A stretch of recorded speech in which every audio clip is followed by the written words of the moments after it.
जी अस्सलाम वालेकुम। कैफेड आज के लेक्चर आगाज़ करते हैं। Lecture number 2। आज के लेक्चर में हम अपना पहला चैप्टर स्टार्ट करने जा रहे हैं। चैप्टर को हमने सब डिवाइड किया है डिफरेंट लर्निंग ऑब्जेक्टिव्स में। दो लर्निंग ऑब्जेक्टिव चैप्टर 1 के आज हम कंप्लीट करेंगे। एक है origin and advantages of audit. ये जो ऑडिट प्रोफेशन है ये ओरिजिनेट कहाँ से हुआ, स्टार्ट कहाँ से हुआ और इसके एडवांटेजेस क्या हैं। ठीक है, ऑडिट करवाने के क्या फ़ायदे हैं। और फिर इसके बाद हम एक कंसेप्ट स्टडी करेंगे parties involve in an audit. ठीक है कि ऑडिट में कितनी पार्टीज इन्वॉल्व होती हैं। और ये जहन में रखिएगा, आज के लेक्चर से ही आपके एग्जामिनेशन क्वेश्चंस और एग्जामिनेबल कंसेप्ट स्टार्ट हो जाएंगे। यानी आज जो हम क्लास में डिस्कस कर रहे होंगे इस कंसेप्ट में से भी आई कैप ने क्वेश्चन पूछा हुआ है। ठीक है, तो इसी तरह आप डेली बेसिस के ऊपर जहन में रखिएगा, हर रोज़ जो कंसेप्ट हम स्टडी कर रहे होंगे वो ऐसे कंसेप्ट होंगे जो आई कैप ने टेस्ट किए हुए इंपॉर्टेंट कंसेप्ट। ऐसा नहीं है कि पहले शुरू के 4-5 लेक्चर जो होंगे वो इंट्रोडक्टरी मटेरियल होगा फिर उसके बाद एग्जाम लेवल का क्वेश्चन होगा, ऐसा नहीं है। हमारे ऑडिट में लेक्चर 1 से ही एग्जाम के कंसेप्ट और क्वेश्चन स्टार्ट हो जाते हैं। जी स्टार्ट करते हैं, लेकिन उससे पहले मुझे बताइए एंड पे जो भाई बैठे हैं लास्ट रोज में, क्या आपको नजर आ रहा है व्हाइट बोर्ड क्लियर है? कोई प्रॉब्लम तो नहीं? आवाज़ मेरी ठीक जा रही है एंड पे? अगर एंड पे आवाज़ ठीक जा रही है तो एक दफ़ा हाथ उठा दीजिए मेरे भाई, एंड में जो बच्चे बैठे हैं। शाबाश। हाइब्रिड क्लास रूम नंबर 6 में अगर मेरी आवाज़ ठीक जा रही है तो हाथ उठाइए ज़रा एक दफ़ा। अच्छा शाबाश। हाइब्रिड क्लास रूम नंबर 4 में अगर मेरी आवाज़ ठीक जा रही है तो हाथ उठाइए एक दफ़ा। शाबाश। ये रूम नंबर 4 में जो किसी बच्चे को माइक दीजिएगा। मेरे भाई मुझे बताइए क्या आवाज़ ये ठीक है, साउंड ठीक है, बढ़ाने या कम करने की ज़रूरत तो नहीं है? ये ठीक है, चलिए ठीक है, शुक्रिया, जज़ाकल्लाह। स्टार्ट करते हैं जी। पहला कंसेप्ट ओरिजिन। ठीक है, थोड़ी सी गूंज रही है आवाज़, कम कर। पहला कंसेप्ट हमारा है origin of assurance services. Audit का स्टार्ट कहाँ से हुआ? ठीक है, देखिए कुछ सब्जेक्ट ऐसे हैं जो हम पढ़ते हैं ना, जैसे फिजिक्स है, जैसे बायोलॉजी है, ये हज़ारों लाखों साल पहले से स्टार्ट हुए हैं। ठीक है, चल रहे हैं, इनके रूल्स चल रहे हैं, लॉस चल रहे हैं। लेकिन हमारा जो प्रोफेशन है ऑडिट का, ये आज से 150-200 साल पहले इसको कोई जानता भी नहीं था इस नाम से। ये ऑडिट भी कोई प्रोफेशन है। इसका स्टार्ट कहाँ से हुआ? जब जॉइंट स्टॉक कंपनी का कंसेप्ट आया। आपने शायद इससे पहले किसी लेवल पे ये पढ़ा होगा कि बिजनेस की 3 टाइप्स हैं, सोल प्रोप्राइटरशिप, पार्टनरशिप और कंपनी या जॉइंट स्टॉक कंपनी। इन चार्ट हम उसे कंपनी बोलते हैं। सोल प्रोप्राइटरशिप और पार्टनरशिप, ये इसमें तो साल मतलब सैकड़ों साल से बिजनेस हो रहा है। इसमें होता क्या है, सोल प्रोप्राइटरशिप और पार्टनरशिप में स्मॉल लेवल का बिजनेस होता है, पार्टनरशिप का होगा थोड़ा सा कंपैरेटिवली बड़े लेवल का बिजनेस होगा। अमूमी तौर पे इस तरह के बिजनेसेस में जो लोग बिजनेस को ओन कर रहे होते हैं, ओनर होते हैं, वही बिजनेस को रन भी कर रहे होते हैं, ऑपरेशंस भी वही चला रहे होते हैं। आज भी अगर आप देखें तो जो ज्यादातर बिजनेसेस आप अपने इर्द गिर्द देखेंगे वो या तो सोल प्रोप्राइटरशिप फॉर्म में होंगे या पार्टनरशिप फॉर्म में होंगे। ठीक है, अपने घर के करीब बहुत से जितनी भी शॉप्स हैं, आप घर से स्टार्ट करें, रोड क्रॉस करें, आपको जितनी भी शॉप्स नजर आएंगी, बिजनेस होते नजर आएंगे, सारे बिजनेस हैं। वो ज्यादातर बल्कि लगभग सारे ही सोल प्रोप्राइटरशिप फॉर्म में होंगे या पार्टनरशिप फॉर्म में होंगे। उनमें नॉर्मली जो ऑपरेशंस होते हैं वो सिंपल होते हैं, ट्रांजैक्शन सिंपल होती हैं, चंद एक लोग होते हैं उसमें जो काम कर रहे होते हैं, और नॉर्मली ओनर ही खुद उस बिजनेस में बैठा लीड कर रहा होता है, बिजनेस को रन कर रहा होता है। एम्प्लॉयज रखे जरूर होते हैं लेकिन ओनर खुद बिजनेस में इन्वॉल्व होता है, मैनेजमेंट में। क्या ऐसा ही होता है? यह है सोल प्रोप्राइटरशिप और पार्टनरशिप। फिर इसके बाद आहिस्ता आहिस्ता जैसे ये जब बेसिकली जब इंडस्ट्रियल डेवलपमेंट हुई, ठीक है, मशीन इजाद हुई तो उसके बाद जो level of business, level of operation था वो बढ़ना शुरू हो गया। ठीक है, और ऑपरेशन थोड़ा कम्प्लेक्स होना शुरू हो गया क्योंकि मशीन को ऑपरेट करना, मशीन के फायदे भी हैं। ठीक है, मशीन के फायदे क्या है? लार्ज स्केल पे बिजनेस रन कर सकते हैं आप, ये इसका एक बेनिफिट है। ठीक है, लेकिन साथ ही साथ इसके कुछ डिसएडवांटेजेस भी हैं। डिसएडवांटेजेस क्या हैं कि इसको रन करने के लिए टेक्निकल स्किल चाहिए मशीन को। ठीक है, और फिर इसको बाय करने के लिए अच्छी खासी इन्वेस्टमेंट भी चाहिए। ठीक है, मशीनरी आज भी अगर आप देखें तो मशीनरी कोई सस्ती नहीं है। टेक्सटाइल बिजनेस की एग्जांपल ले लें, एयरलाइन बिजनेस की एग्जांपल ले लें, कोई भी एग्जांपल ले लें बिजनेस की, उसमें जो मशीनरी यूज होती है आज भी एक्सपेंसिव है, और आज से पहले जब ये बेसिकली जब इनोवेशन हुई थी मशीनरी की उस वक्त तो इससे कहीं ज्यादा महंगी होगी कंपैरेटिवली। तो कैपिटल भी ज्यादा चाहिए था, ठीक है, और फिर उस मशीन को रन करने के लिए स्किल भी चाहिए थे। तो उस वक्त फिर एक कंसेप्ट इंट्रोड्यूस करवाया गया कि भाई इन दोनों चीजों को कैसे मर्ज किया जाए। उससे पहले इंडस्ट्रियल रेवोल्यूशन से पहले, मशीन इजाद होने से पहले के बिजनेसेस जो थे सिंपल थे, स्मॉल लेवल पे थे, ठीक है, ना ज्यादा पैसे की जरूरत होती थी बहुत ज्यादा, और ना ही बहुत ज्यादा स्किल्स की। लेकिन जब मशीन इजाद हुई पैसे की जरूरत भी पड़ी, स्किल की जरूरत भी पड़ी। अब अमूमी तौर पे आज के दौर में भी ऐसा होता है, आप देखते हैं कि अगर किसी के पास पैसा ज्यादा है उसके पास नॉर्मली स्किल्स इतनी ज्यादा नहीं होती, और जिसके पास स्किल्स है उसके पास पैसा नहीं होता। समटाइम ऐसा भी होता है कि दोनों इकट्ठे भी, ऐसा भी पॉसिबिलिटी है, लेकिन ज्यादातर ये दोनों चीजें अलग अलग हैं, ठीक है। तो उस वक्त जरूरत इस चीज की पेश आई कि कोई ऐसा मैकेनिज्म, ऐसा सिस्टम होना चाहिए कि जिसमें हम स्किल्स को और पैसा दोनों को इकट्ठा करके बिजनेस कर सके। तो फिर एक new form of business organisation introduce करवाई गई जिसे हम कंपनी कहते हैं या जॉइंट स्टॉक कंपनी। इसमें क्या किया गया, इसमें ओनर जो थे वो क्या करते थे, बिजनेस में पैसा इन्वेस्ट करते थे, ठीक है, उनके पास पैसा होता था ना, अच्छा खासा पैसा होता था, बिजनेस में पैसा इन्वेस्ट करते थे। और अब चूंकि ज्यादा पैसों की जरूरत थी, मशीन महंगी होती है ना, ज्यादा पैसों की जरूरत थी, तो फिर उससे पहले जो सोल प्रोप्राइटरशिप में तो एक ही ओनर होता था, पार्टनरशिप में मैक्सिमम 20 होते थे। तो फिर जॉइंट स्टॉक कंपनी में उन्होंने मैक्सिमम नंबर ऑफ ओनर्स वाला रूल भी रिलैक्स कर दिया। अब इसमें जो मैक्सिमम नंबर ऑफ ओनर्स हैं उनकी तादाद 20 तक लिमिटेड नहीं है, वो कितने ही हो सकते हैं, 20 से भी ज्यादा, 100 में हो सकते हैं। तो बहुत से लोग मिलके अपना पैसा पूल करते थे, कंपनी के अंदर इन्वेस्ट करते थे, पैसा इकट्ठा हो गया। ये जो लोग पैसा इन्वेस्ट करते थे बिजनेस के ओनर्स हैं।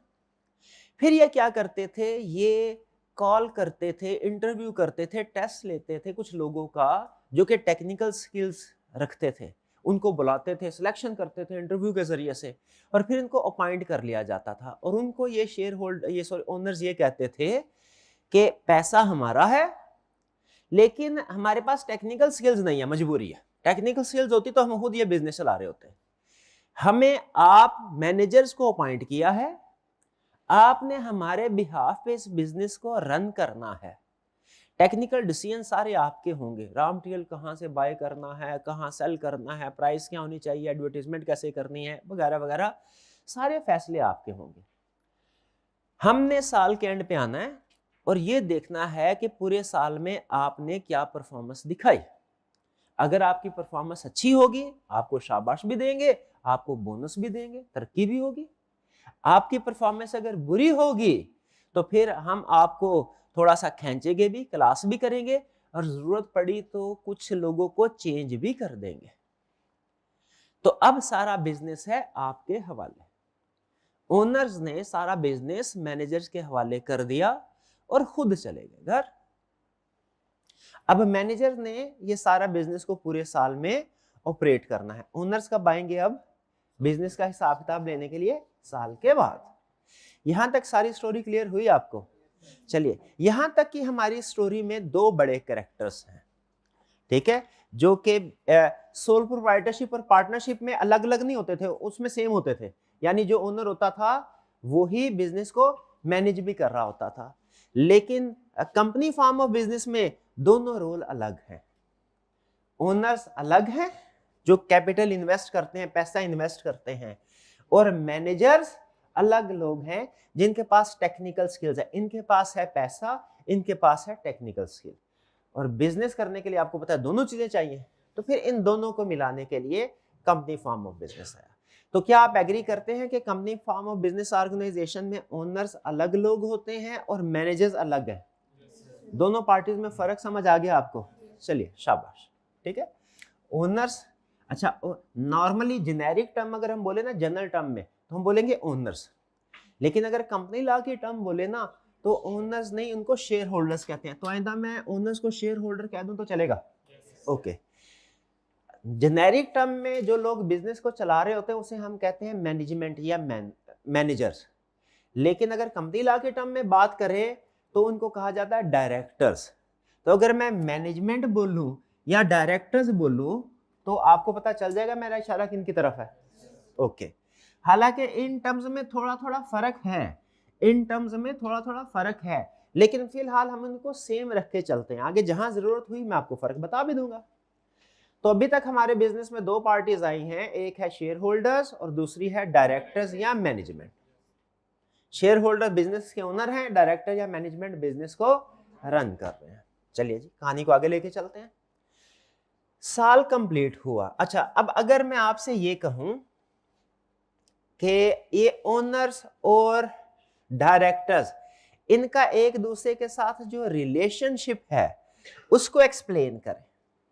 शेयर होल्डर्स और डायरेक्टर्स का एक दूसरे, दो पार्टीज ना अभी, इनका एक दूसरे के साथ रिलेशनशिप एक्सप्लेन करें कि क्या रिलेशनशिप है। तो उसको हम तीन अल्फाज में एक्सप्लेन कर सकते हैं।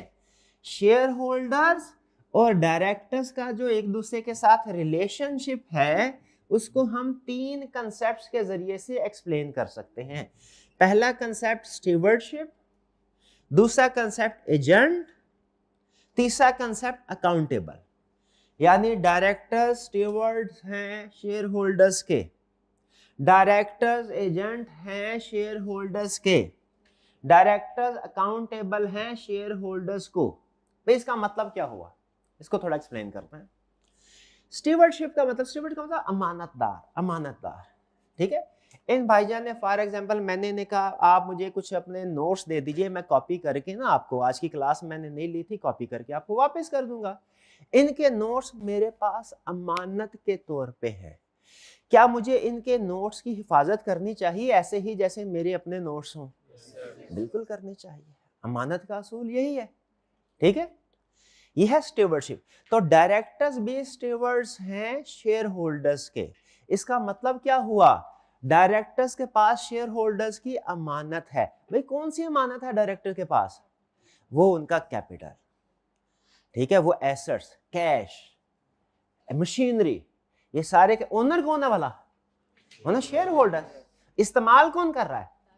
डायरेक्ट। तो क्या डायरेक्टर उसे अपनी जाती मलकियत समझ के इस्तेमाल करे? नहीं नहीं, अमानत समझ के इस्तेमाल करे, ठीक है। डायरेक्टर्स इन एसेट्स को लुक आफ्टर करें, इसका ख्याल रखे इन एसेट्स का, ठीक है, ठीक है, अच्छे तरीके से उनका ख्याल रखे अमानत का, ठीक है। अमानत में खयानत ना, ऐसा ना हो कि कैश पड़ा हुआ है बैंक में और फिर उसको अपने पर्सनल पर्पस के लिए इस्तेमाल कर दिया जाए। कुछ डायरेक्टर ऐसा करते हैं। ऐसा ना हो कि कंपनी लॉस में जा रही है और बगैर किसी वैलिड रीजन के डायरेक्टर्स अपनी अपनी सैलरी बढ़ा दे, डबल कर दे। ऐसा नहीं होना चाहिए, बल्कि एसेट्स को शेयर होल्डर्स के अमानत है, उनको अच्छे तरीके से मैनेज करना चाहिए। ये स्टीवर्डशिप का कंसेप्ट समझ आ गया। अमानतदार डायरेक्टर। दूसरा एजेंट। इन दोनों के दरमियान में एजेंसी रिलेशनशिप भी है। आपने शायद इससे पहले ये टर्म कहीं पढ़ी हो। एजेंसी रिलेशनशिप या एजेंट कहते हैं जब कोई एक पर्सन किसी दूसरे पर्सन के बिहाफ पे काम करता है तो इसे हम कहते हैं एजेंसी रिलेशनशिप। जो पर्सन काम कर रहा है दूसरे के बिहाफ पे वो कहलाता है एजेंट, और जिसके बिहाफ पे काम किया जा रहा है वो कहलाता है प्रिंसिपल। जैसे फर्ज कीजिए मैं अपने टीए को, असिस्टेंट को ये कहता हूं कि ये नोट्स क्लास में डिस्ट्रीब्यूट कर दो, तो वे जो एक्टिविटी परफॉर्म कर वो रहा है लेकिन किसके कहने पे कर रहा है? मेरे कहने पे कर। तो वो क्या है? वो मेरे एजेंट के तौर पे काम कर रहा है, ठीक है, वो मेरे एजेंट के तौर पे। एजेंट कौन है? जो प्रिंसिपल को रिप्रेजेंट करता है। अब देखें, क्या जो लोगों के साथ डीलिंग हो रही है, ट्रांजैक्शंस हो रही हैं, सेल हो रही है, परचेज हो रही है, बैंक से लोन लिया जा रहा है बवक्ते जरूरत, क्या डायरेक्टर्स ये सारे काम खुद के लिए कर रहे हैं? नहीं, वो किसके लिए कर रहे हैं? शेयर होल्डर्स के लिए। तो directors are agents of share holder. Agent होने का मतलब क्या है? एजेंट होने का मतलब यह है कि अब उन्हें अपने बेस्ट इंटरेस्ट में काम नहीं करना, बल्कि उन्हें शेयर होल्डर्स के बेस्ट इंटरेस्ट में काम करना है। डायरेक्टर्स को शेयर होल्डर्स की इंस्ट्रक्शंस के मुताबिक काम करना है और उनके बेस्ट इंटरेस्ट में काम करना है, अपने पर्सनल इंटरेस्ट को वॉच नहीं करना, ठीक है। आपने शायद अगर कंपनी लॉ पढ़ा है या आगे उसमें पढ़ेंगे, उसमें कंसेप्ट ये होता है कि अगर कोई डायरेक्टर शेयर होल्डर्स के इंटरेस्ट के खिलाफ काम करे, अपने पर्सनल इंटरेस्ट को प्रमोट करे, शेयर होल्डर के इंटरेस्ट को कंप्रोमाइज करे, तो फिर वो डिस्क्वालीफाई हो जाता है, वो फिर डायरेक्टर्स नहीं रहता। तो डायरेक्टर्स शेयर होल्डर्स के एजेंट हैं, ये बात समझ आती है। स्टीवर्डशिप भी हैं, किस वजह से? उनके पास एसेट्स पड़े हैं, उनको अच्छे तरीके से इस्तेमाल कर। एजेंट भी है वो, क्यों? क्योंकि उन्होंने शेयर होल्डर की इंस्ट्रक्शंस के मुताबिक काम करना है, अपनी खुद की मर्जी से काम नहीं करना। डायरेक्टर्स ने क्या करना है? अपनी खुद की मर्जी से काम नहीं करना। किसके मुताबिक काम करना है? शेयर होल्डर्स के इंस्ट्रक्शंस के मुताबिक। ये है एजेंट या एजेंसी रिलेशनशिप। तीसरा कंसेप्ट क्या है? अकाउंटेबल। क्या शेयर होल्डर ने जब डायरेक्टर्स को सारे एसेट्स दे दिए, सारा बिजनेस उनके हवाले कर दिया, साल गुजर गया, उस साल के बाद क्या डायरेक्टर्स को अपना हिसाब किताब, सारे साल में जो कुछ किया है वो हिसाब किताब शेयर होल्डर्स को देना चाहिए या नहीं? देना चाहिए, पक्की बात है। नहीं तो डायरेक्टर अगर ये कहे नहीं सर आपको हम पे एतबार नहीं है, हमने काम ठीक है, आप हम पे शक कर रहे हैं, तो फिर शेयर होल्डर क्या कहे? शेयर होल्डर कहे हाँ हम आप पे शक कर रहे हैं, ठीक है, हिसाब किताब दीजिए, इसीलिए आपको रखा गया। तो डायरेक्टर्स ने क्या करना है? डायरेक्टर्स आर काउंटेबल, ठीक है। किसको काउंटेबल है? शेयर होल्डर्स को, यानी शेयर होल्डर को हिसाब किताब देंगे। किस काम के लिए काउंटेबल है? भाई सारा साल किया क्या है बताओ जरा, कितनी सेल किया है, कितनी परचेज की है, कितने एक्सपेंसेस की है, क्या खरीदा क्या बेचा, सारा हिसाब किताब दो, काउंटेबिलिटी। डायरेक्टर्स ये काउंटेबिलिटी कैसे फुलफिल करते हैं, कैसे पूरे करते हैं? डायरेक्टर्स फाइनेंशियल स्टेटमेंट्स प्रिपेयर करके अपनी ये जिम्मेदारी अदा करते हैं। वो कहते हैं सर ये तो पॉसिबल नहीं है कि हम सारे साल में जो कुछ किया उसकी वीडियो बना के आपके सामने रख दें और अगला सारा साल आप ये वीडियो देखते रहे, ऐसी बात नहीं है। हमने जो कुछ भी किया है हम उसकी समरी बना के, फाइनेंशियल टर्म्स में समरी बना के आपके सामने रख देते हैं, आपको पता चल जाएगा। तो डायरेक्टर्स ने फिर क्या किया? फाइनेंशियल स्टेटमेंट्स प्रिपेयर, अपनी अकाउंटेबिलिटी को पूरा करने के लिए फाइनेंशियल स्टेटमेंट्स बना के शेयर होल्डर के सामने रख दिए, उनकी अकाउंटेबिलिटी पूरी हो गई। तो ये तीन कंसेप्ट हैं जो शेयर होल्डर और डायरेक्टर्स के दरमियान में रिलेशनशिप को क्लियर करते हैं। कौन से तीन कंसेप्ट है मेरे भाई, जरा बताइएगा, शाबाश। स्टीवर्डशिप और एजेंट और अकाउंटेबिलिटी, शाबाश, क्लियर जी। यहां पे हमारा पहला चेक पॉइंट आज के लेक्चर का। यहां तक कोई क्वेश्चन, कोई कंसेप्ट, कोई लफ्ज आपको अगर समझ में ना आया हो तो पूछ लीजिए, आगे चलें, शाबाश।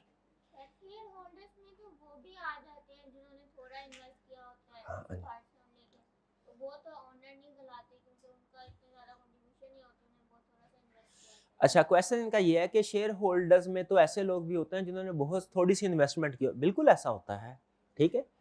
अच्छा, एक बात आपकी ठीक है, एक बात आपकी गलत है। ये कहना कि किसी पर्सन ने थोड़ी इन्वेस्टमेंट की है तो वो कंपनी का ओनर नहीं है, ये गलत है। कंपनीज के करोड़ों शेयर होते हैं, अगर आपने एक शेयर भी बाय कर लिया ना, करोड़ में से एक शेयर, आप कंपनी के मालिक हैं, आप कंपनी के मालिक, एक शेयर के ऊपर भी बन जाएंगे। लीगली कोई बंदा आपको ये नहीं कह सकता कि आप ओनर नहीं, आप ओनर हैं। आप अगर HBL का फॉर एग्जांपल एक शेयर खरीद लेते हैं ना, आप अपने आप को ये कह सकते हैं लीगली, मैं HBL का मालिक हूं, मैं बैंक का मालिक, ये कह सकते हैं लीगली, बिल्कुल ठीक है। प्रैक्टिकली जाहिर है इसकी सिग्निफिकेंस कोई नहीं है, लेकिन लीगली बिल्कुल ठीक है, ये सोल याद रखिएगा, ठीक है। हाँ, अब चूंकि इनके कुछ शेयर होल्डर ऐसे होंगे जिनकी इन्वेस्टमेंट कम है, जिनके शेयर्स कम है, तो वो फिर साल के बाद जब मीटिंग होती है ना, जिसे हम कहते हैं general meeting, annual general meeting, आपने शायद पढ़ा होगा, हमने एनुअल, साल के बाद जो शेयर होल्डर्स की मीटिंग होती है ना, उसमें फिर छोटे छोटे इन्वेस्टर्स नहीं आते, बड़े इन्वेस्टर्स आते हैं। अब एक बिजनेस है, उसकी कराची में AGM हो रही है, मैंने उसमें इन्वेस्टमेंट ही फर्ज कीजिए 1 लाख की हुई है, मैं कहूँगा भाई मैंने इधर से कराची जाना है, फिर कराची वापस आना, उधर होटल में स्टे करना, कर करा के मेरा मीटिंग अटेंड करने का खर्चा 60-70 हज़ार हो जाएगा, तो मुझे जाने की क्या जरूरत है? तो मैं एज्यूम कर लूंगा कि उधर जो बड़े बड़े शेयर होल्डर फैसले कर रहे हैं ना, वो ठीक ही कर रहे होंगे। तो हो सकता है कुछ शेयर होल्डर्स उस मीटिंग में, साल के बाद मीटिंग उसमें आए, हो सकता है कुछ ना आए, अमूमी तौर पे बड़े बड़े शेयर होल्डर्स आते हैं। क्लियर जी, शाबाश। और की क्वेश्चन जी?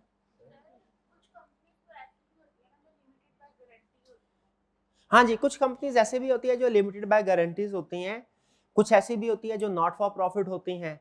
अच्छा याद रखिएगा, बिजनेस की बहुत सी टाइप्स होती हैं, लेकिन ज्यादातर बिजनेस, मुझे ये बताइए, सोल प्रोवाइडरशिप भी है, पार्टनरशिप भी है, कंपनी भी है।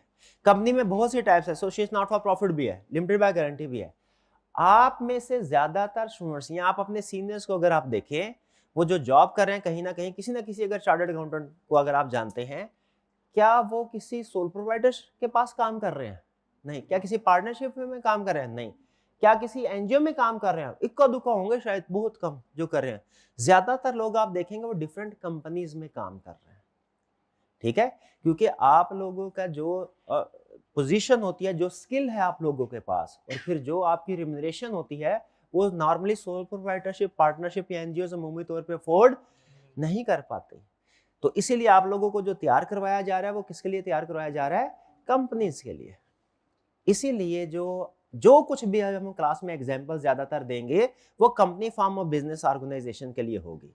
हाँ, कुछ कंसेप्ट्स ऐसे होंगे, जाहिर है आपको हर तरह के सिचुएशन के लिए तैयार करना है। बाज़ ऐसे क्लाइंट भी आ जाते हैं छोटे होते हैं, ठीक है, तो उनको भी हम डिस्कस करेंगे। लेकिन वो जब मैं डिस्कस करूंगा, मैं स्पेसिफिकली आपको बता दिया करूंगा कि ये सोल प्रोप्राइटरशिप पे कंसेप्ट अप्लाई, ये सोल प्रोप्राइटर पे अप्लाई होता है कंसेप्ट, ये पार्टनरशिप में या एनजीओ के लिए। नॉर्मली आपने अज्यूम करना है हम जो भी बातें करेंगे वो कंपनी के कंटेक्स्ट में ही करेंगे, ठीक है, क्योंकि आप लोगों का जो असल स्कोप है, जो आपका प्रोफेशन, वो company, form of business, organisation में जाके ऑपरेट होता है, काम क्लियर जी? ठीक है, तो एनजीओज वगैरह आएंगी, बिल्कुल आएंगे, लेकिन वो हम आगे चल के डिस्कस करेंगे। एक छोटा सा कंसेप्ट है हमारे सिलेबस में, उसको हम बाद में डिस्कस करते हैं। और कोई क्वेश्चन? जी जी पूछिए क्वेश्चन। आगे चले जाने से आवाज कम हो जाती है, ऐसा क्या? अच्छा चले, ये जरा देखिए, कल एक आधा माइक जो है ना इधर भी करवा दिया, ठीक है, और हाइब्रिड क्लास में भी बच्चों से पूछ लीजिएगा कि अगर सेंटर में ठीक आवाज आ रही है, वरना फिर आगे पीछे कर लीजिएगा, ठीक है जी। और कोई क्वेश्चन? आप थोड़ा सा हाँ अगर थोड़ा सा आगे करते हैं। हाँ जी जी। क्या इनके दरमियान एम्प्लॉयमेंट का रिलेशनशिप नहीं? बिल्कुल एम्प्लॉयमेंट का रिलेशनशिप होता है, डायरेक्टर्स शेयर होल्डर्स के एम्प्लॉय हैं, ठीक है, लेकिन एज एम्प्लॉय भी अगर आप देखेंगे तो वो यही कंसेप्ट अप्लाई होते हैं। एम्प्लॉय भी एजेंट होते हैं, एम्प्लॉय एम्प्लॉयर के एजेंट होते हैं। एम्प्लॉय को एम्प्लॉयर के इंस्ट्रक्शन के मुताबिक काम करना चाहिए। एम्प्लॉय को अगर कोई टास्क दिया है उसे आगे हिसाब किताब देना चाहिए, तो उस पर भी कंसेप्ट अप्लाई होते हैं। चलिए आगे चलते हैं। नेक्स्ट कंसेप्ट है हमारा, अब अगर आप देखें, अभी तक दो कैरेक्टर है। हमने बात जो पहले कंसेप्ट, पहले चेक पॉइंट में बात एंड पे की, वो खत्म यहां पे की कि डायरेक्टर्स ने फाइनेंशियल स्टेटमेंट्स प्रिपेयर करके शेयर होल्डर्स को देने हैं। साल के बाद शेयर होल्डर्स आए, शेयर होल्डर्स ने देखा फाइनेंशियल स्टेटमेंट, उधर लिखा हुआ था NRV of inventory, write down of NRV, उधर लिखा हुआ था इम्पेयरमेंट, ठीक है, उधर लिखा हुआ था डेप्रिसिएशन।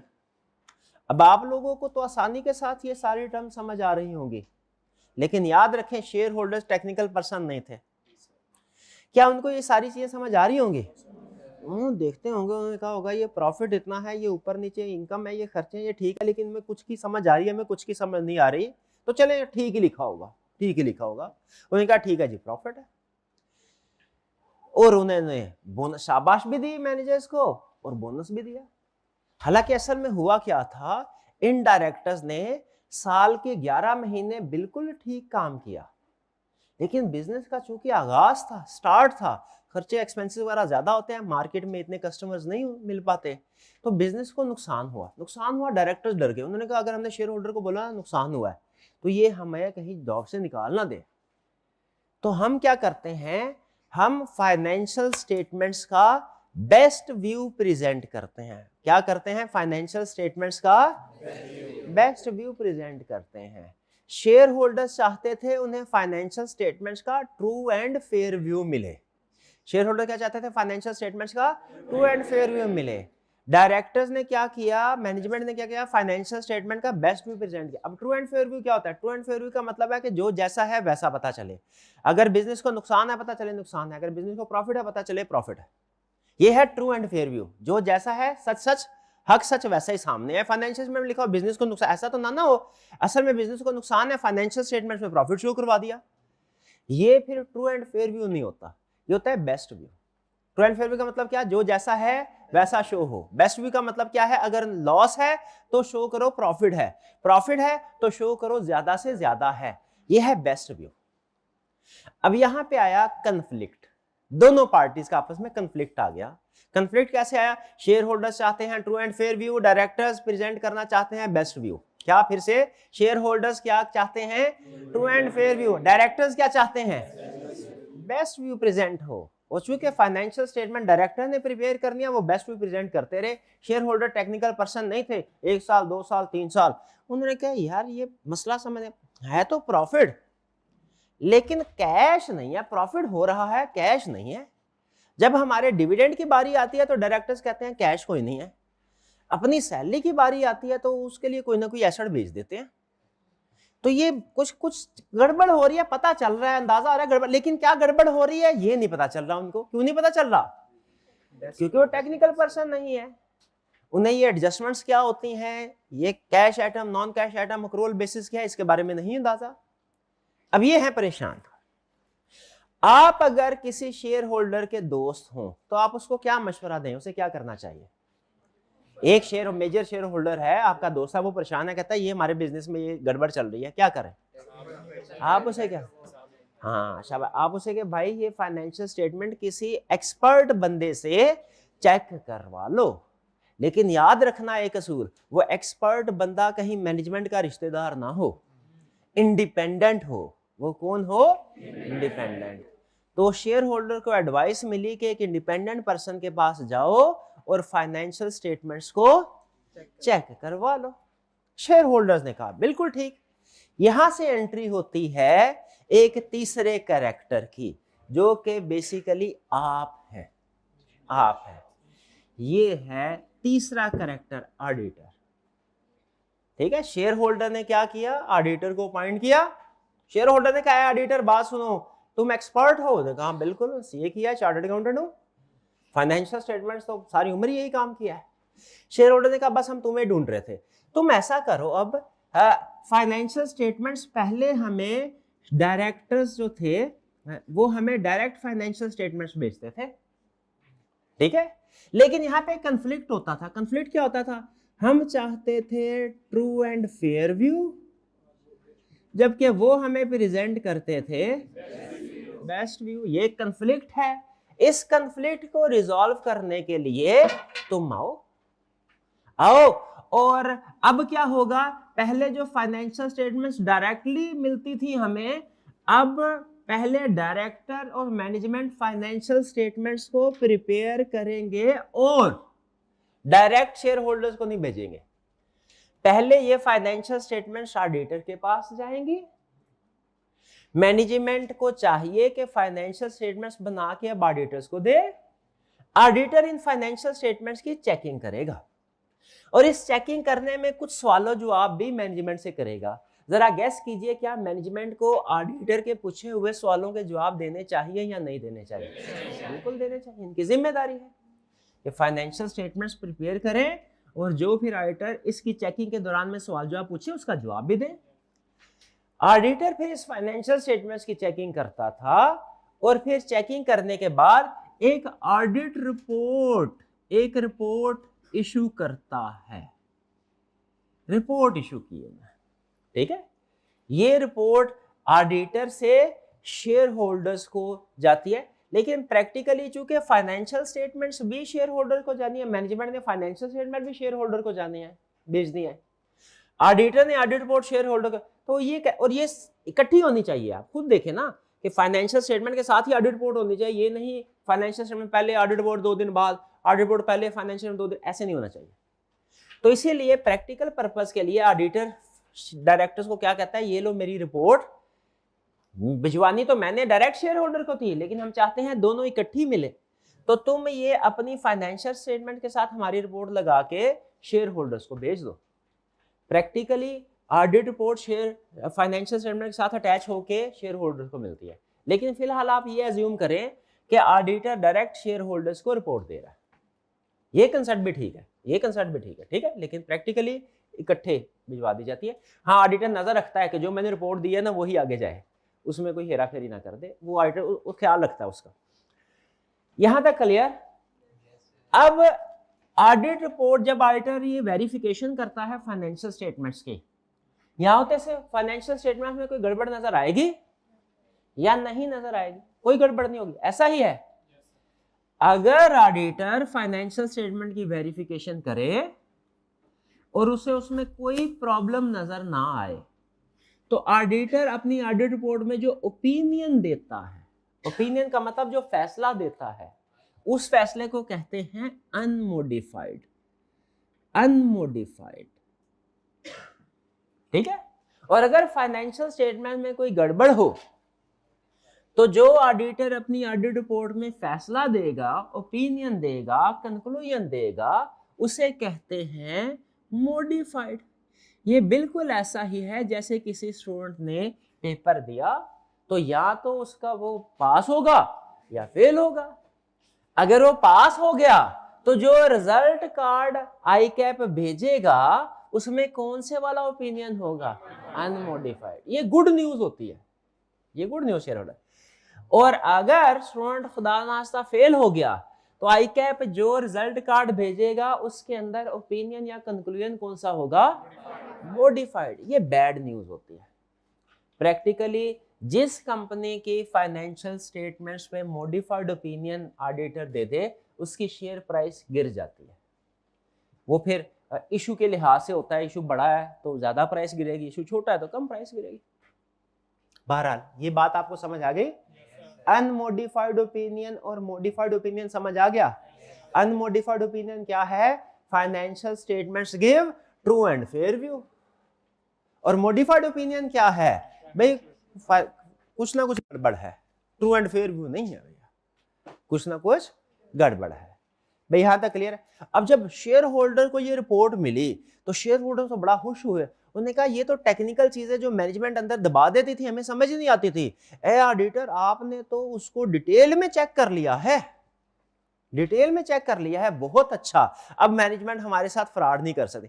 अब जब मैनेजमेंट को भी पता चल गया ना कि भैया हमने जो फाइनेंशियल स्टेटमेंट्स भेजनी है ना वो डायरेक्ट नहीं भेजनी, वो एक एक्सपर्ट बंदा चेक करेगा, हम पकड़े जाएंगे। तो जब इनको पता चला पकड़े जाएंगे, ये खुद ही फिर कम हो गया इस तरह के गड़बड़ करना। ठीक है, जब हमें पता होता है कि हम पकड़े जाएंगे तो फिर क्या करते हैं, हम खुद ही हो जाते हैं। ठीक है, वो एक जगह मुझे बात याद आ गई, एक जगह पे लिखा हुआ था, ऑडिट प्रोफेशन का एक रूल लिखा हुआ था। 10% जो वर्कर्स एम्प्लॉइज है ना या लोग है, 10% लोग वो हमेशा फ्रॉड करेंगे, जो मर्जी कर ले। फ्रॉड करने पे फांसी की सजा भी लगा देना आप, वो हमेशा फ्रॉड करेंगे। 10% लोग ऐसे होंगे जो कभी भी फ्रॉड नहीं करेंगे, भूखे मर जाएंगे, किसी को धोखा नहीं देंगे, 2 नंबरी नहीं करेंगे। 80% जो लोग हैं ना दरमियान वाले, ये फ्रॉड करेंगे अगर इनको यकीन हो कि बाद में बच जाएंगे, यानी पकड़े जाने का डर ना हो, तो 80% लोग फ्रॉड करेंगे। ये वहां पे लिखा हुआ था। ठीक है, तो हमारा असल में जो फोकस होता है ना, वो ना तो हायर वाली 10% होता है ना लोअर वाला, हम 80% को फोकस कर रहे होते हैं। तो डर भी होना चाहिए कि भैया आप अगर फ्रॉड करेंगे तो पकड़े जाएंगे। इस डर से भी मैनेजमेंट ने फ्रॉड करने कम कर दिए। ठीक है, और फिर अगर कोई करते थे तो वो अक्सर फ्रॉड जो है वो ऑडिटर भी आइडेंटिफाई कर लेते थे। ठीक है जी। हाँ, लेकिन एक चीज यहां पे याद रखिएगा, आपके जहन में शायद एक गलत कंसेप्ट ये बन रहा होगा कि शायद ऑडिटर 100% फ्रॉड डिटेक्ट कर लेता है, 100% मिस स्टेटमेंट डिटेक्ट कर लेता है। नहीं, ये डिपेंड करता है, ये डिपेंड करता है। अच्छा मुझे ये बताइए, मैं आपका उस्ताद हूं, ठीक है, अमूमी तौर पे मेरे पास जो नॉलेज है, मेरे पास जो एक्सपीरियंस है, मेरे पास जो विजडम है, वो एक स्टूडेंट से, एवरेज स्टूडेंट से ज्यादा होगी। इस पे एग्री करते हैं?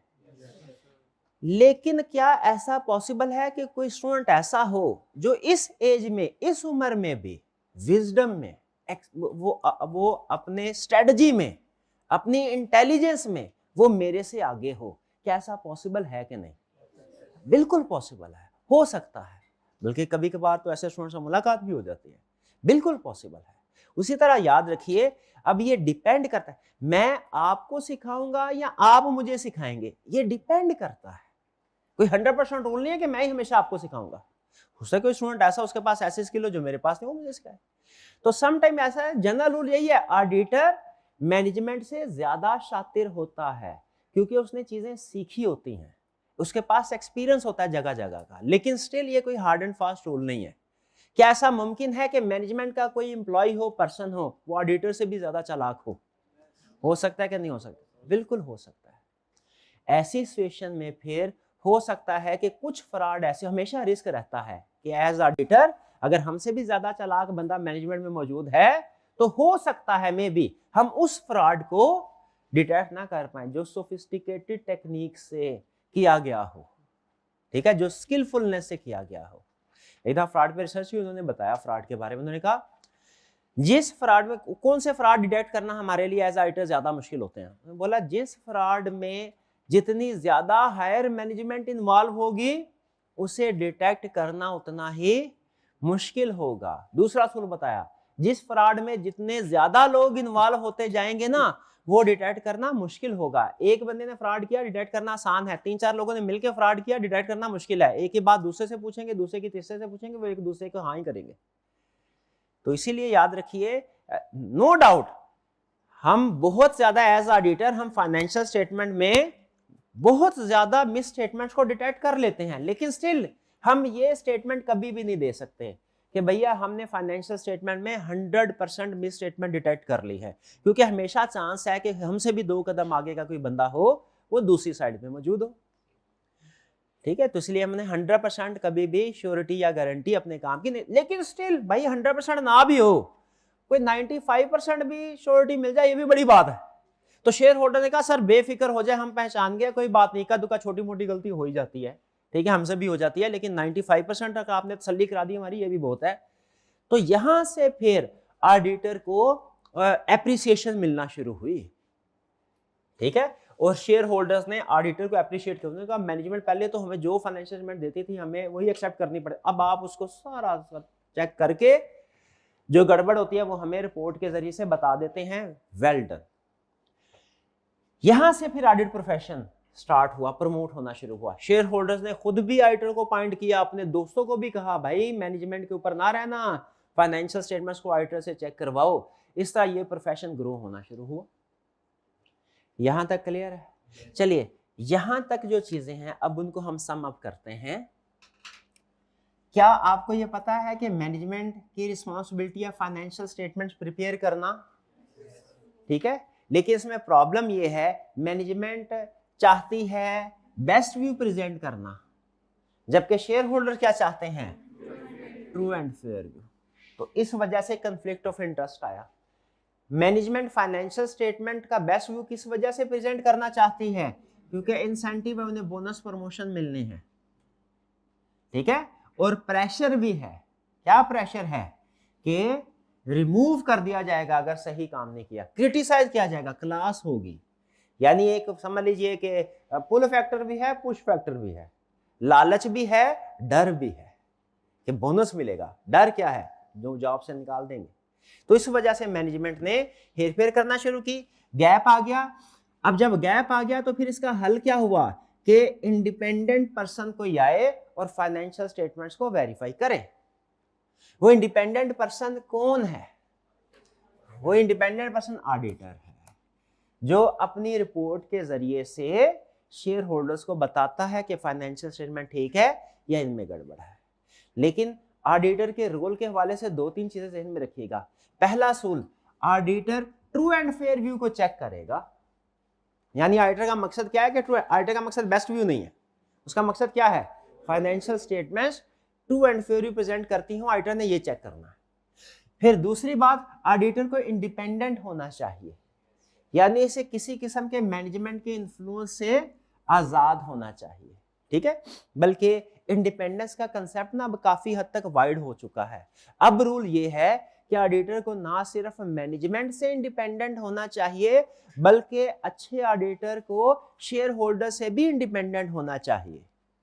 इंडिपेंडेंस में दोनों आ जाएंगे, ऑडिटर को मैनेजमेंट से भी इंडिपेंडेंट होना चाहिए और शेयर, भाई मैनेजमेंट से क्यों, ताकि कहीं ऐसा ना हो मैनेजमेंट के साथ मिलकर शेयर होल्डर के साथ फ्रॉड कर ले। तो ये बात तो समझ आती है, मैनेजमेंट से इंडिपेंडेंट होना चाहिए। शेयर होल्डर से इंडिपेंडेंट क्यों होना चाहिए? कि कहीं ऐसा ना हो शेयर होल्डर के साथ मिलकर गवर्नमेंट के साथ फ्रॉड कर दे। हो सकता है वो टैक्स सेविंग वगैरह के लिए मिलकर गड़बड़ करके ताकि टैक्स बच जाए, टैक्स सॉरी।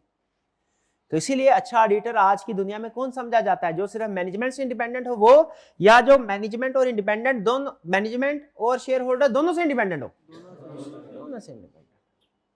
और तीसरा और शायद सबसे अहम, इन तीनों में से अहम पॉइंट ये है कि ऑडिटर एक एक चीज को चेक नहीं करेगा। ऑडिटर 100% चेकिंग नहीं कर सकता। ऑडिटर अपने काम की 100% गारंटी नहीं दे सकता। ठीक है, वो हर बड़ी चीज को तो चेक कर लेगा, लेकिन कुछ छोटी छोटी चीजें हो सकता है रह जाए। तो ये ध्यान में रखिएगा, ऑडिटर अपने वर्क की 100% गारंटी नहीं देता। ऑडिटर ट्रस्ट तो प्रोवाइड करता है, ट्रस्ट बिल्ड होता है उसकी वजह से, लेकिन 100% नहीं फाइनेंशियल स्टेटमेंट। ठीक है, अब इमेजिन कीजिए, क्या आप समझते हैं कि एक क्लाइंट का अकाउंट्स डिपार्टमेंट है, उसने पूरे साल में बहुत सी ट्रांजैक्शन की है, उसने कुछ ट्रांजैक्शन सैकड़ों की है, कुछ हजारों की है, कुछ लाखों की है, कुछ करोड़ों की है।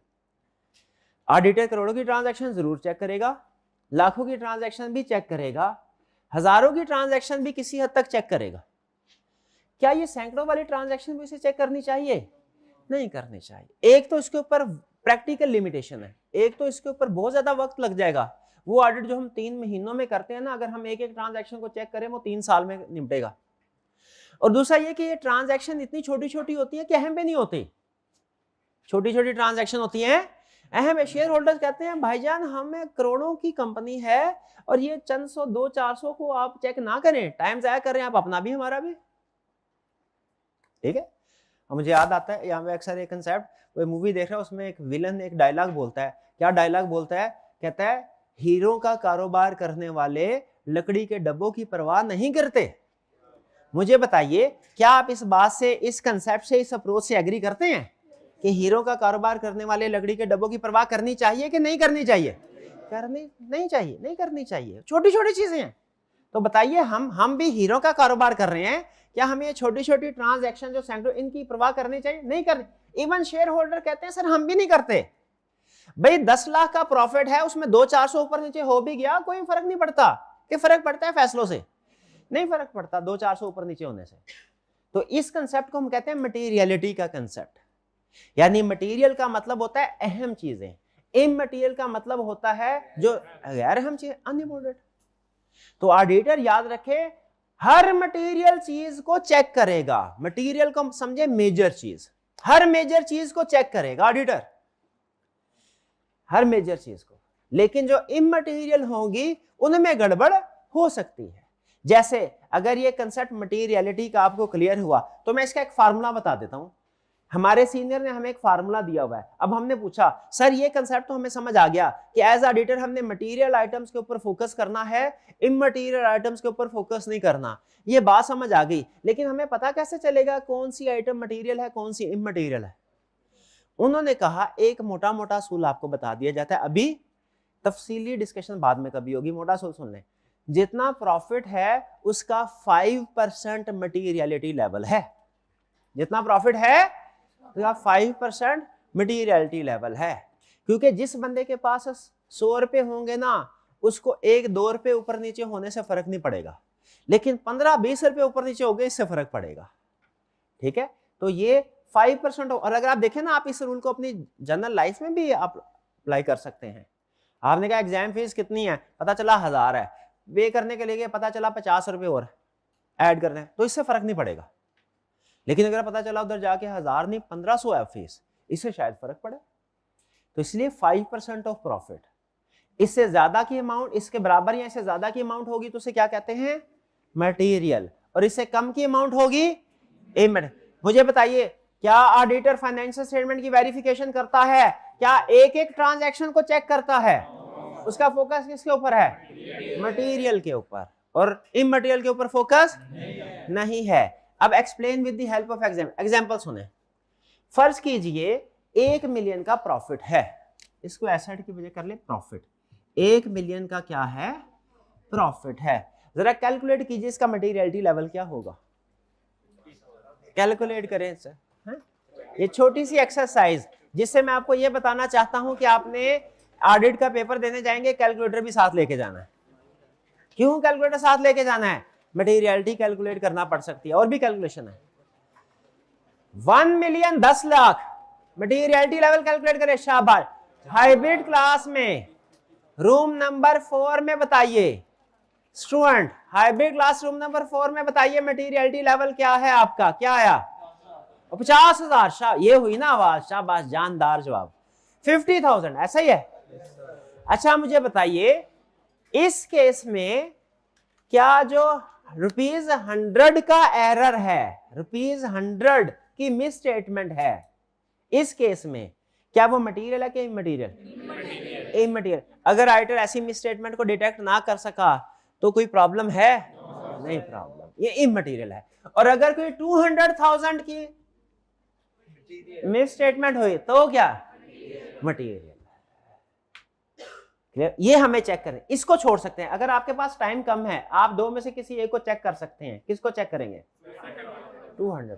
दोनों को तो नहीं करेंगे, ठीक है। एक याद आ गया, एक कंपनी थी, वहां पे हम गए ऑडिट करने के लिए। याद रखिए ऑडिट करने के लिए ना हमें मैनेजमेंट से इंफॉर्मेशन चाहिए होती है। वो इंफॉर्मेशन सिर्फ CFO CEO से नहीं लेनी, आप उस पूरी ऑर्गेनाइजेशन में ऊपर से लेकर नीचे तक किसी भी एम्प्लॉय से इंफॉर्मेशन ले सकते हैं। और हमें पता होता है CFO से अगर कोई गड़बड़ हुई है ना, CFO CEO हमें नहीं बताएंगे, वो इधर उधर से हमें मिलेगी। तो हमें ना अपने प्रोफेशन के दौरान कुछ ना यारी दोस्ती लगानी पड़ती है इधर उधर के लोगों से। तो वहां पे एक ड्राइवर था, ठीक है। ये जो लोग होते हैं ड्राइवर, ये चौकीदार, गार्ड वगैरह, इनके पास बाज़ औक़ात ऐसी ऐसी इंफॉर्मेशन होती है ना और किसी के पास नहीं होती, ठीक है। मूवीज वगैरह में आप देखते होंगे वो आधी रात को ट्रक जो आता है और फिर वो अनलोड होके वापस जाता है, ये इंफॉर्मेशन किसी के पास नहीं होती, सिर्फ एक बंदे के पास होगी। किसके पास? गार्ड के पास होगी या फ्रॉड करने वाले के पास। फ्रॉड करने वाला बताएगा नहीं कि स्मगलिंग कर रहा है, गार्ड बता सकता है, ठीक है। तो गार्ड के साथ में बैठ, वो गार्ड नहीं था, वो था ड्राइवर था। ड्राइवर के पास बैठे गपशप लगा रहे, चाय पी रहे हैं उसके साथ। कह रहे हैं सर जी क्या काम करते हैं आप? मैंने कहा जी ऑडिटर। क्या करते हैं? चेकिंग शेकिंग करते हैं। अच्छा फ्रॉड फ्रूट पकड़ते हैं आप लोग? मैंने कहा हाँ तकरीबन यही समझ लें। कहता लेकिन मैंने हिसाब लगाया आप लोग कोई काम सही नहीं करते। मैंने कहा हिसाब तुम्हारा बिल्कुल ठीक है लेकिन तुम्हें पता कैसे चला? ये हम किसी को पता नहीं चलने देते। कहता सर जी बहुत आसान, पिछले साल में मैंने पेट्रोल भरवाया गाड़ी में फुल कर, मैंने बॉस ने मुझे बोला फुल करवाओ, तो उसमें लगने थे 10,000 का फुल होना था। मैंने 10,000 लिए और 9,000 रुपये फुल करवाया, 1,000 रुपये अपनी जेब में रखा। आज तक मुझे कोई नहीं पकड़ सका। मैंने कहा भाई कंपनी, उसका प्रॉफिट बिलियंस में उसका प्रॉफिट है जिसका हम ऑडिट कर रहे हैं, उसमें तुम्हारे 1,000 रुपये का क्या पता चलना है? मैंने कहा नहीं बिल्कुल ठीक है, आप बहुत शातिर इंसान हैं। शातिर इंसान। तो मुझे बताइए क्या ये 1,000 रुपये का एरर या फ्रॉड डिटेक्ट करना एज ऑडिटर हमारी रिस्पॉन्सिबिलिटी में शामिल है?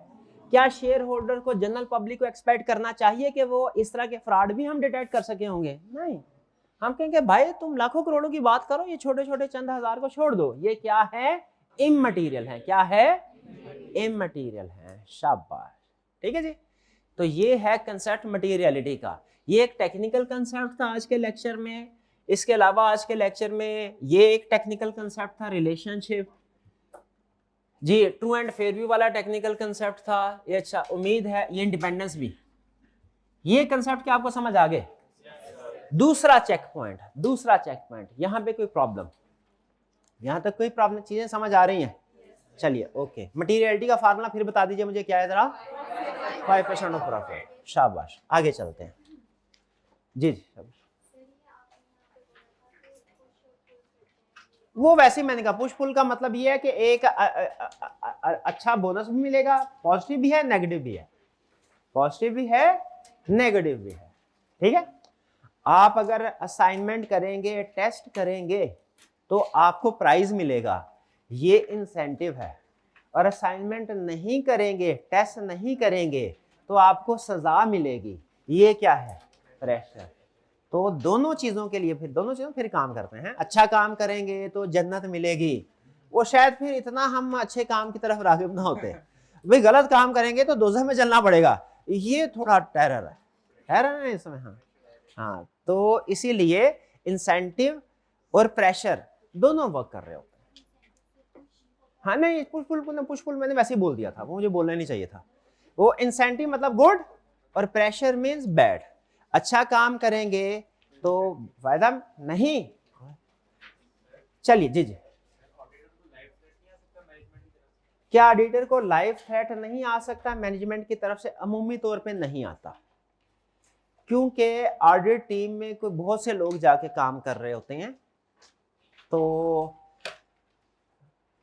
अल्टीमेट रिस्पॉन्सिबिलिटी टीम लीडर की है। जो एंगेजमेंट पार्टनर होता है ना, उसको बोलते हैं, जो लीडर था पूरी टीम का, उसको तो शायद थ्रेट आ सकता है, बाकियों को नहीं। ठीक है, बाकियों की हैसियत सिर्फ वर्कर की तरह होती है, लेकिन बहरहाल इन वर्स्ट केस आ सकता है। स्टैंडर्ड में एक जगह ये कंसेप्ट डिस्कस हुआ है कि जब थ्रेट। जी जी, एक जगह हमने ये कहा था कि शेयर होल्डर्स जो हैं वो सिर्फ फाइनेंशियली मालिक हैं, वो आगे डायरेक्टर्स रखते हैं कंपनी रन करने के लिए। बिल्कुल ऐसे ही है। डायरेक्टर ने जब सारे फैसले करने हैं तो क्या उनके फैसलों में ये नहीं आ सकता कि वो एक ऑडिटर को किसी और से चेंज कर सकें अगर उनको अपने लिए थ्रेट फील होगा? नहीं नहीं नहीं नहीं, क्वेश्चन इनका ये है कि क्या डायरेक्टर जो है वो अगर ऑडिटर से थ्रेट फील हो रहा है, ऑडिटर को चेंज कर सकते हैं कि नहीं कर सकते? इसका जवाब है नहीं कर सकते, क्योंकि अगर डायरेक्टर्स के पास ऑडिटर को चेंज करने की अथॉरिटी होती ना, तो फिर ऑडिटर इंडिपेंडेंट नहीं हो पाता। ठीक है, बल्कि चलिए अब आपने सवाल उठाया तो मुझे ये बताइए, एक ऑडिट एंगेजमेंट में कितनी पार्टीज इन्वॉल्व हैं? 3। शाबाश। अच्छा मुझे बताइए, डायरेक्टर्स को कौन अपॉइंट करता है? ऑडिटर को कौन अपॉइंट करता है? Share holder. डायरेक्टर की रिस्पॉन्सिबिलिटी क्या है? फाइनेंशियल स्टेटमेंट्स प्रिपेयर करना। ऑडिटर की रिस्पॉन्सिबिलिटी क्या है? उस फाइनेंशियल स्टेटमेंट्स को चेक करके रिपोर्ट देना शेयर होल्डर्स को। फाइनेंशियल स्टेटमेंट प्रिपेयर करना ऑडिटर की रिस्पॉन्सिबिलिटी नहीं है, किसकी रिस्पॉन्सिबिलिटी है? डायरेक्टर्स की। ठीक है, और ऑडिटर को डायरेक्टर से भी इंडिपेंडेंट होना चाहिए, शेयर होल्डर से भी इंडिपेंडेंट होना चाहिए। अच्छा जी जी जी, शाबाश, आगे पूछें। अगर इनमैटेरियलिटी कॉन्सेप्ट के अंदर रहते हुए 20,000 की मल्टीपल चीजें वो स्किप कर जाए तो वो मटेरियलिटी में आ जाएगी, तो क्या ऑडिटर उन 30 छोटी अमाउंट को इग्नोर करना चाहेगा? अच्छा यहाँ पे सुन लें, इनका क्वेश्चन ये है कि सर अगर फर्स्ट करें हमारा मटेरियलिटी लेवल है 10,000 और इसमें 12,000 की कोई आइटम आती है, वो तो आप चेक कर लेंगे। 6,000 की आती है नहीं करेंगे, 7,000 की आती है नहीं करेंगे, लेकिन इंडिविजुअली तो नहीं, लेकिन multiple small miss statement, multiple immaterial miss statement aggregate होके मटेरियल हो सकती हैं, बिल्कुल हो सकते हैं। तो उसको कैसे डील करना है, उसको डील करना भी सिखाया गया है, लेकिन वो भी नहीं। देखिए अभी जो कंसेप्ट मैं बिल्ड कर रहा हूं ना, वो स्टेप बाय स्टेप कर रहा हूं। ये कंसेप्ट आगे खुलेंगे, मटेरियलिटी लेवल का कंसेप्ट आएगा। ठीक है, मटेरियलिटी का कंसेप्ट आएगा आगे, आगे चल के आप देखेंगे। ठीक है, कि बाजू का स्मॉल मिस स्टेटमेंट भी मटेरियल कम्प्लेक्स हो जाएगा। अगर मैं यही बात आपसे कहूं, भैया मुझे ये बताओ मेरी सैलरी में 2,000 रुपीज का इंक्रीज हो गया, बताइए इमटेरियल है कि मटेरियल?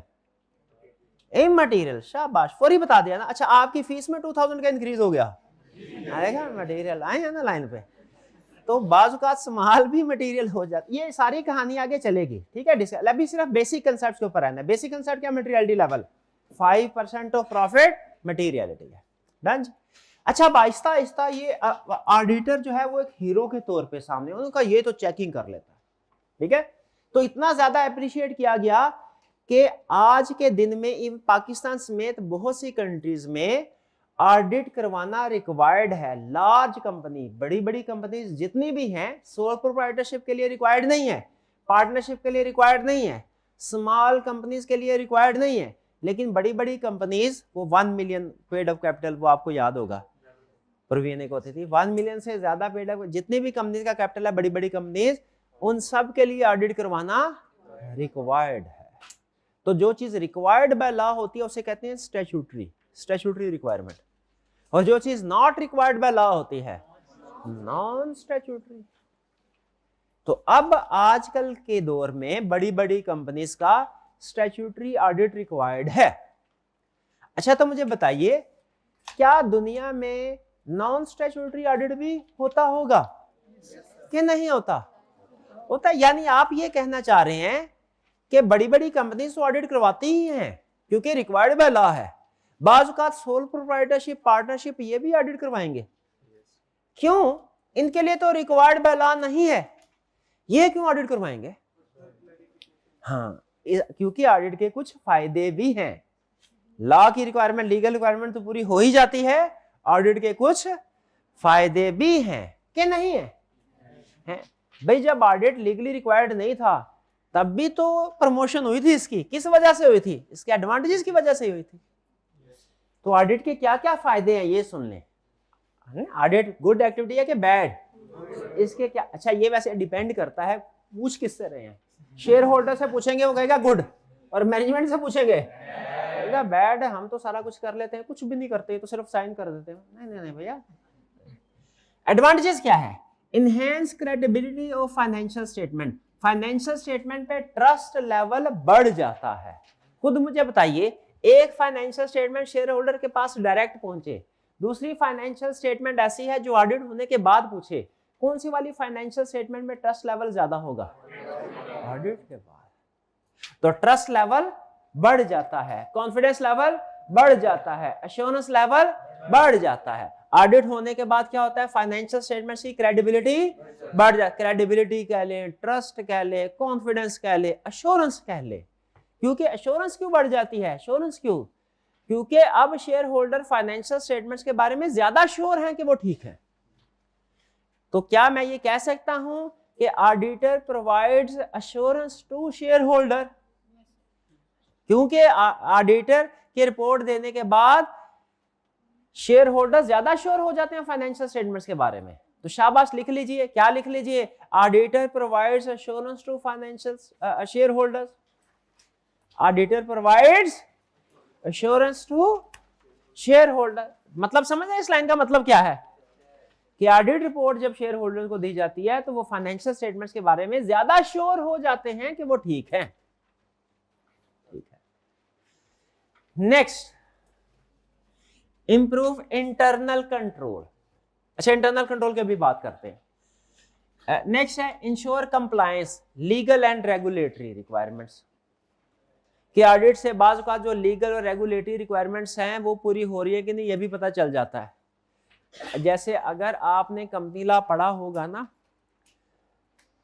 जैसे टैक्स लीगल रिक्वायरमेंट है ना। जब ऑडिटर ऑडिट करेगा तो टैक्स एक्सपेंस को भी तो चेक करेगा। तो क्या अगर टैक्स की कैलकुलेशन ठीक नहीं हो रही तो वो बता नहीं देगा, ए मैनेजमेंट तुम लोग जो लॉ की रिक्वायरमेंट है ना टैक्स से वाले वो ठीक नहीं कर रहे। तो फाइनेंशियल स्टेटमेंट तो चेकिंग हो ही गई। जो ऐसे लॉज है जो फाइनेंशियल स्टेटमेंट से रिलेटेड है उनके बारे में भी पता चल रहा है कि वो पूरे हो रहे हैं कि नहीं हो रहे।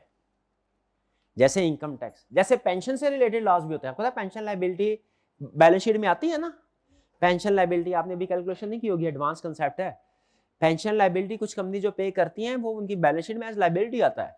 ऑडिटर को उस लायबिलिटी को वेरीफाई करना होता है। तो वो चूंकि गवर्नमेंट ने बोला हुआ है कि आप अपने एम्प्लॉइज को पेंशन देंगे, जो भी क्वालिफाई करते हैं इसके लिए कंपनीज जिनके ऊपर रिक्वायरमेंट है। तो ऑडिट के दौरान में ये पता चल जाता है कि क्या ये वाली लीगल रिक्वायरमेंट भी मैनेजमेंट पूरी कर रही है कि नहीं कर रही। लेकिन सारी लीगल रिक्वायरमेंट्स का नहीं पता चलता। किन लीगल रिक्वायरमेंट्स का पता चलता है? जो फाइनेंशियल स्टेटमेंट्स के हवाले से।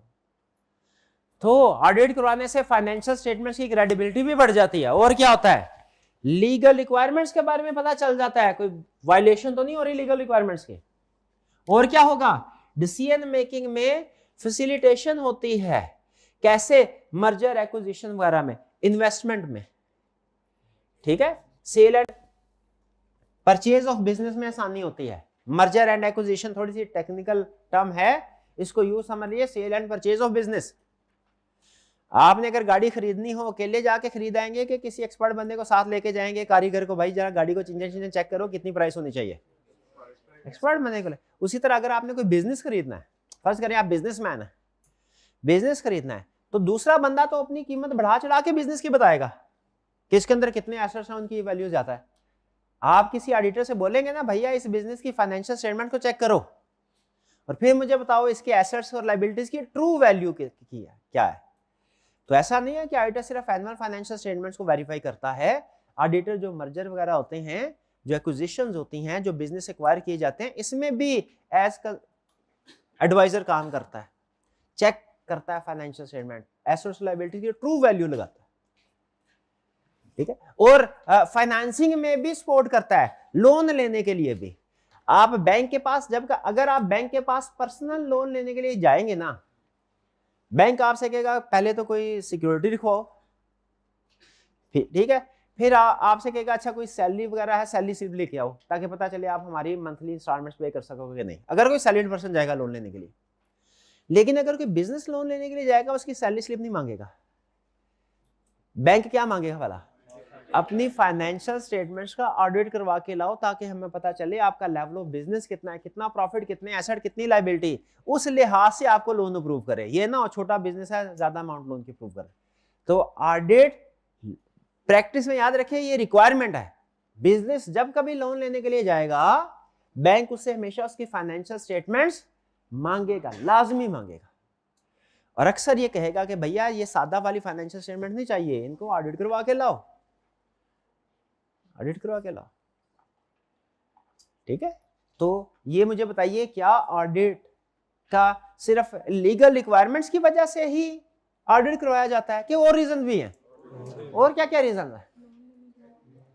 हाँ जी, अश्योरेंस बढ़ जाती है फाइनेंशियल स्टेटमेंट्स के बारे में, क्रेडिबिलिटी बढ़ जाती है, और क्या है, लॉज एंड रेगुलेशन की कंप्लायंस हो जाती है, बिजनेस की सेल परचेज में फैसिलिटेशन हो जाती है, लोन लेने में आसानी होती है। अब सबसे टेक्निकल कंसेप्ट आपको बताने जा रहा हूं एडवांटेजेस में। इंटरनल कंट्रोल, याद है इंटरनल कंट्रोल? ओके, अच्छा इंटरनल कंट्रोल क्या है? आपसे मैं सवाल पूछता हूं, आप क्या समझते हैं, थोड़ा सा डिस्कशन जरा करते हैं। क्या किसी इंसान के ऊपर माहौल का असर पड़ता है? कि जैसा माहौल होगा उसी में, बिल्कुल ऐसा। मेरे दो दोस्त हैं, ये सच्चा वाकया बता रहा हूं, दो दोस्त हैं। एक है थोड़ा जरा दीनी तबीयत है उसके,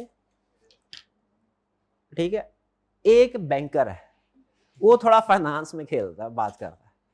दोनों के पास एक एक घंटा गुजारूं ना, मेरी सोच में तब्दीली आ जाती है, ठीक है। हालांकि इस एज में आके इतनी ज्यादा तब्दीली आती है सोच में, आपकी एज में ज्यादा इन्फ्लुएंशियल होती हैं चीजें, लेकिन फिर भी जब वो दीनदार किस्म के दोस्त के पास बैठता हूँ तो मैं हिसाब किताब लगाना, यार ये जमात के साथ नमाज जो नहीं ना पढ़ी, ये नुकसान हो गया वाकई, आना वादा करो जमात के साथ नुकसान। और जब वो बैंकर के पास बैठता हूँ, यार अगर एक आधे कोर्स और कर लूँ ना तो मेरी सैलरी बढ़ जाएगी, अगर मैं ये इन्वेस्टमेंट यहाँ से उठा के यहाँ कर लूँ ना, ये इतने पैसे नहीं इसको, सो असर पड़ता है, ठीक है। उसी तरीके से जब आप आर्टिकल्स के करने के लिए जाएंगे ना फर्म्स में, तो याद रखिएगा आप किस फर्म को ज्वाइन करते हैं, इसका आपकी सारी जिंदगी पे असर पड़ेगा। 3.5 साल 3.5 साल आपने जिस एनवायरनमेंट में गुजारने हैं ना, उसका असर आपकी बाकी की सारी जिंदगी पे पड़ेगा। इसीलिए वो आपने फैसला सोच समझ के करना है। अच्छी फर्म में जाएंगे, आपकी बाकी की जिंदगी में भी अच्छे आपको ट्रेनिंग मिलेगी, काम आएगी। और अगर किसी गलत किस्म की फर्म में जाएंगे, 2 नंबरिया सीखेंगे, बाकी उम्र भी उसको इस्तेमाल करते हैं, ठीक है। तो फर्म से या माहौल से असर पड़ता है। अच्छा, अच्छी फर्म से मुराद मेरा ये नहीं है फेमस फर्म, नहीं, अच्छी फर्म और फेमस फर्म में फर्क है। जो आप बोलते हैं बिग 4, बिग 10 फर्म, अच्छी फर्म हो सकती हैं ये भी, लेकिन इनमें भी हो सकता है कि प्रैक्टिसेस कुछ गलत। तो आपने बाज़ औक़ात ऐसा होता है छोटी फर्म होती है लेकिन कल्चर अच्छा है, एनवायरनमेंट अच्छा होता है। मेरा मशवरा है, बाकी करना आपने अपनी मर्जी। हो सके तो छोटी बड़ी फर्म को ना देखें, आपने कौन सा सारी जिंदगी गुजारनी है, आपने कौन सा खरीदना है उसको, ठीक है। सिर्फ ये देखें क्या एनवायरनमेंट अच्छा है, गालम गलोच तो नहीं होती, बिला वजह लेट सीटिंग तो नहीं होती, टॉक्सिक एनवायरनमेंट तो नहीं है, ये चीज़ें देख के फिर आप ज्वाइनिंग कर कीजिए, कोई प्रॉब्लम नहीं है। जो कंपैरेटिवली स्मॉलर फर्म होती हैं इनमें ट्रेनिंग में कोई प्रॉब्लम नहीं है। बहरहाल चले वापिस आते हैं। तो हम बात कर रहे थे माहौल, आपने कहा माहौल से फर्क पड़ता है।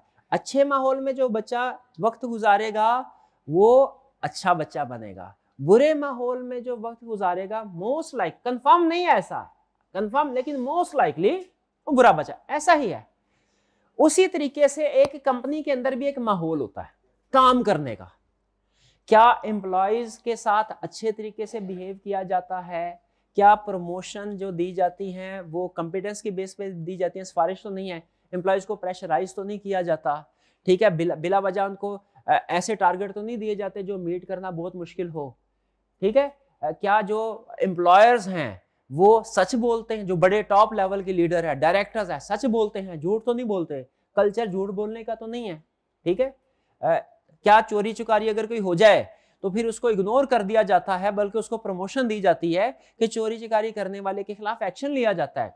ये सारी चीजें माहौल बनाती हैं उस कंपनी का। इसको हम बोलते हैं ऑडिट की टेक्निकल लैंग्वेज में इंटरनल कंट्रोल सिस्टम।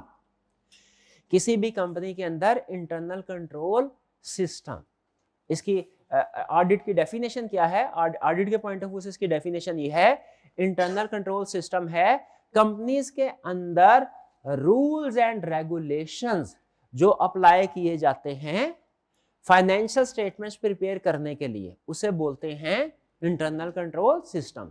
यानी rules and regulation to run company, तरीकाकार, एटीट्यूड, मेथड्स, कुछ भी कह लें आप, कंसेप्ट समझ रहे हैं ना? अच्छा, बताना क्या चाह रहा हूं? आप बताना ये चाह रहा हूं कि अगर किसी कंपनी का इंटरनल कंट्रोल सिस्टम गुड होगा, स्ट्रांग होगा, तो उससे जो फाइनेंशियल स्टेटमेंट्स बनेंगी वो भी अच्छी होंगी, उनमें गलतियां नहीं होंगी।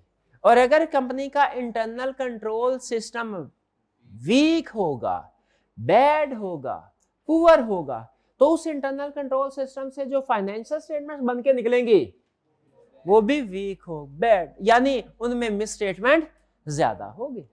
ऐसा ही है। अच्छा, अब एज ऑडिटर ना हम घूमते फिरते रहते हैं, कभी एक कंपनी, कभी दूसरी कंपनी, कभी तीसरी कंपनी, 2-3 महीने से ज्यादा मामूली तौर पे एक कंपनी में हम नहीं लगाते, मतलब उसमें ऑडिट कंप्लीट हो जाता है। तो घूम फिर के ना हमने घाट घाट का पानी पिया होता है।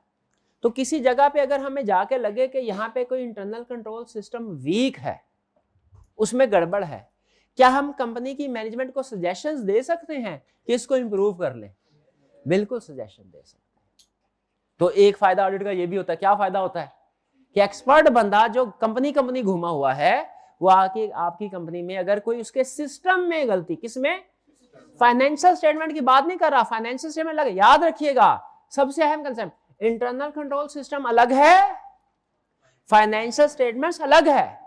इंटरनल कंट्रोल सिस्टम वो प्रोसेस है, एक प्रोसेस का नाम है, फाइनेंशियल स्टेटमेंट आउटपुट का नाम है, ये दोनों अलग है। ये समझे, ये बड़ा अहम पॉइंट है कि इंटरनल कंट्रोल सिस्टम अलग कंसेप्ट है, फाइनेंशियल स्टेटमेंट्स अलग। भाई ये समझ आ रहा है कि नहीं आ रहा? तो मुझे बताइए, क्या ऑडिटर को इंटरनल कंट्रोल सिस्टम में अगर कोई गड़बड़ नजर आ रही है तो वो कहेगा सर मैंने बहुत सी कंपनीज में काम किया है, मैं इंडस्ट्री की बेस्ट प्रैक्टिसेस जानता हूं, आप इस काम को ऐसे नहीं ऐसे करें सर, मैंने बड़ी बड़ी लिस्टेड कंपनीज का ऑडिट किया है, वहां पे तो हर महीने बैंक रिकंसिलिएशन स्टेटमेंट बनती थी, आप 3 महीने के बाद बैंक रिकंसिलिएशन स्टेटमेंट बनाते हैं। ना करें सर जी, हर महीने बनाया करें, वरना कैशियर कोई फ्रॉड कर रहा होगा ना, 3 महीने बाद जाके पता चलेगा। हर में ये सजेशन दे सकता है कि नहीं दे सकता? दे सकता है। इससे इंटरनल कंट्रोल सिस्टम भी इंप्रूव होगा। और रूल याद रखिएगा, इंटरनल कंट्रोल सिस्टम गुड तो फाइनेंशियल स्टेटमेंट्स भी गुड, यानी उसमें less miss statement. Internal control system strong, less risk of miss statement in financial statement. और इंटरनल कंट्रोल सिस्टम वीक तो more risk of miss statement in financial statements. ये लिख लें भाईजान, क्या बात मेरे मुंह से निकल गई, शाबाश, लिखें इसको, लिखें शाबाश। इंटरनल कंट्रोल सिस्टम स्ट्रॉन्ग तो क्या होगा, एरो लगा के लिख लेंगे, if internal control system is strong, आगे एरो लगा, less risk of miss statement in financial statement.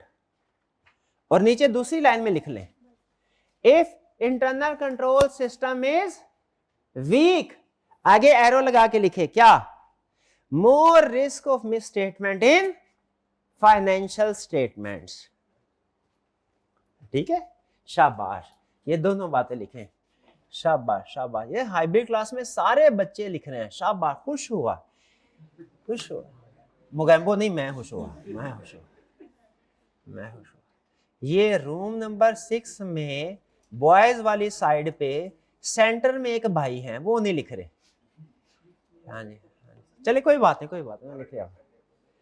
भाई ये बात समझ आ गई आपको? इंटरनल कंट्रोल का लफ्ज समझ आ गया कि नहीं आ गया? हाँ, इंटरनल कंट्रोल को पूछे क्या है, आपने कहना है ये माहौल है कंपनी का, ये रूल्स एंड रेगुलेशंस हैं जिसमें फाइनेंशियल स्टेटमेंट्स बनती है। रूल्स एंड रेगुलेशन है, फाइनेंशियल स्टेटमेंट बनती है। ठीक है, छोटी सी बात आ गई। घर जाके वालदा से पूछे, अगर फॉर एग्जांपल बहन से पूछे, भाई बताए अगर तवा ठीक होगा तो रोटियां कैसे पकेंगी? रोटियां ठीक पकेंगी। लेकिन अगर तवा ही खराब हुआ, वो कहीं पे वो आग की गर्माइश पहुंचती है, कहीं पे नहीं पहुंचती, तो रोटी भी क्या होगी? कच्ची पकी होगी। ऐसा ही है, वो तवा क्या है? वो इंटरनल कंट्रोल सिस्टम है, और वो रोटी क्या है? फाइनेंशियल स्टेटमेंट है। ठीक है, दोनों फर्क हैं, लेकिन एक ही परफॉर्मेंस दूसरे को अफेक्ट कर रही है, ये बताना चाह रहा हूं। इंटरनल कंट्रोल की परफॉर्मेंस इफेक्ट कर रही है। ठीक है जी, ओके, चलिए आगे चलते हैं। नेक्स्ट एडवांटेजेस भी हो गए, ये भी कंसेप्ट हो गया, ये भी कंसेप्ट हो गया। ठीक है, तो ये बात आपको पता चल गई कि कुछ ऑडिट इसलिए करवाए जाते हैं, रिक्वायर्ड बाय लॉ है, वो स्टैट्यूटरी ऑडिट। लेकिन दुनिया में कुछ ऑडिट रिक्वायर्ड बाय लॉ नहीं है, नॉन स्टैट्यूटरी ऑडिट, वो भी करवाए जाते हैं। वो क्यों करवाए जाते हैं? फाइनेंशियल स्टेटमेंट की वजह। यहां पे आ गया चेक पॉइंट, कोई क्वेश्चन पूछना हो तो पूछ लीजिए।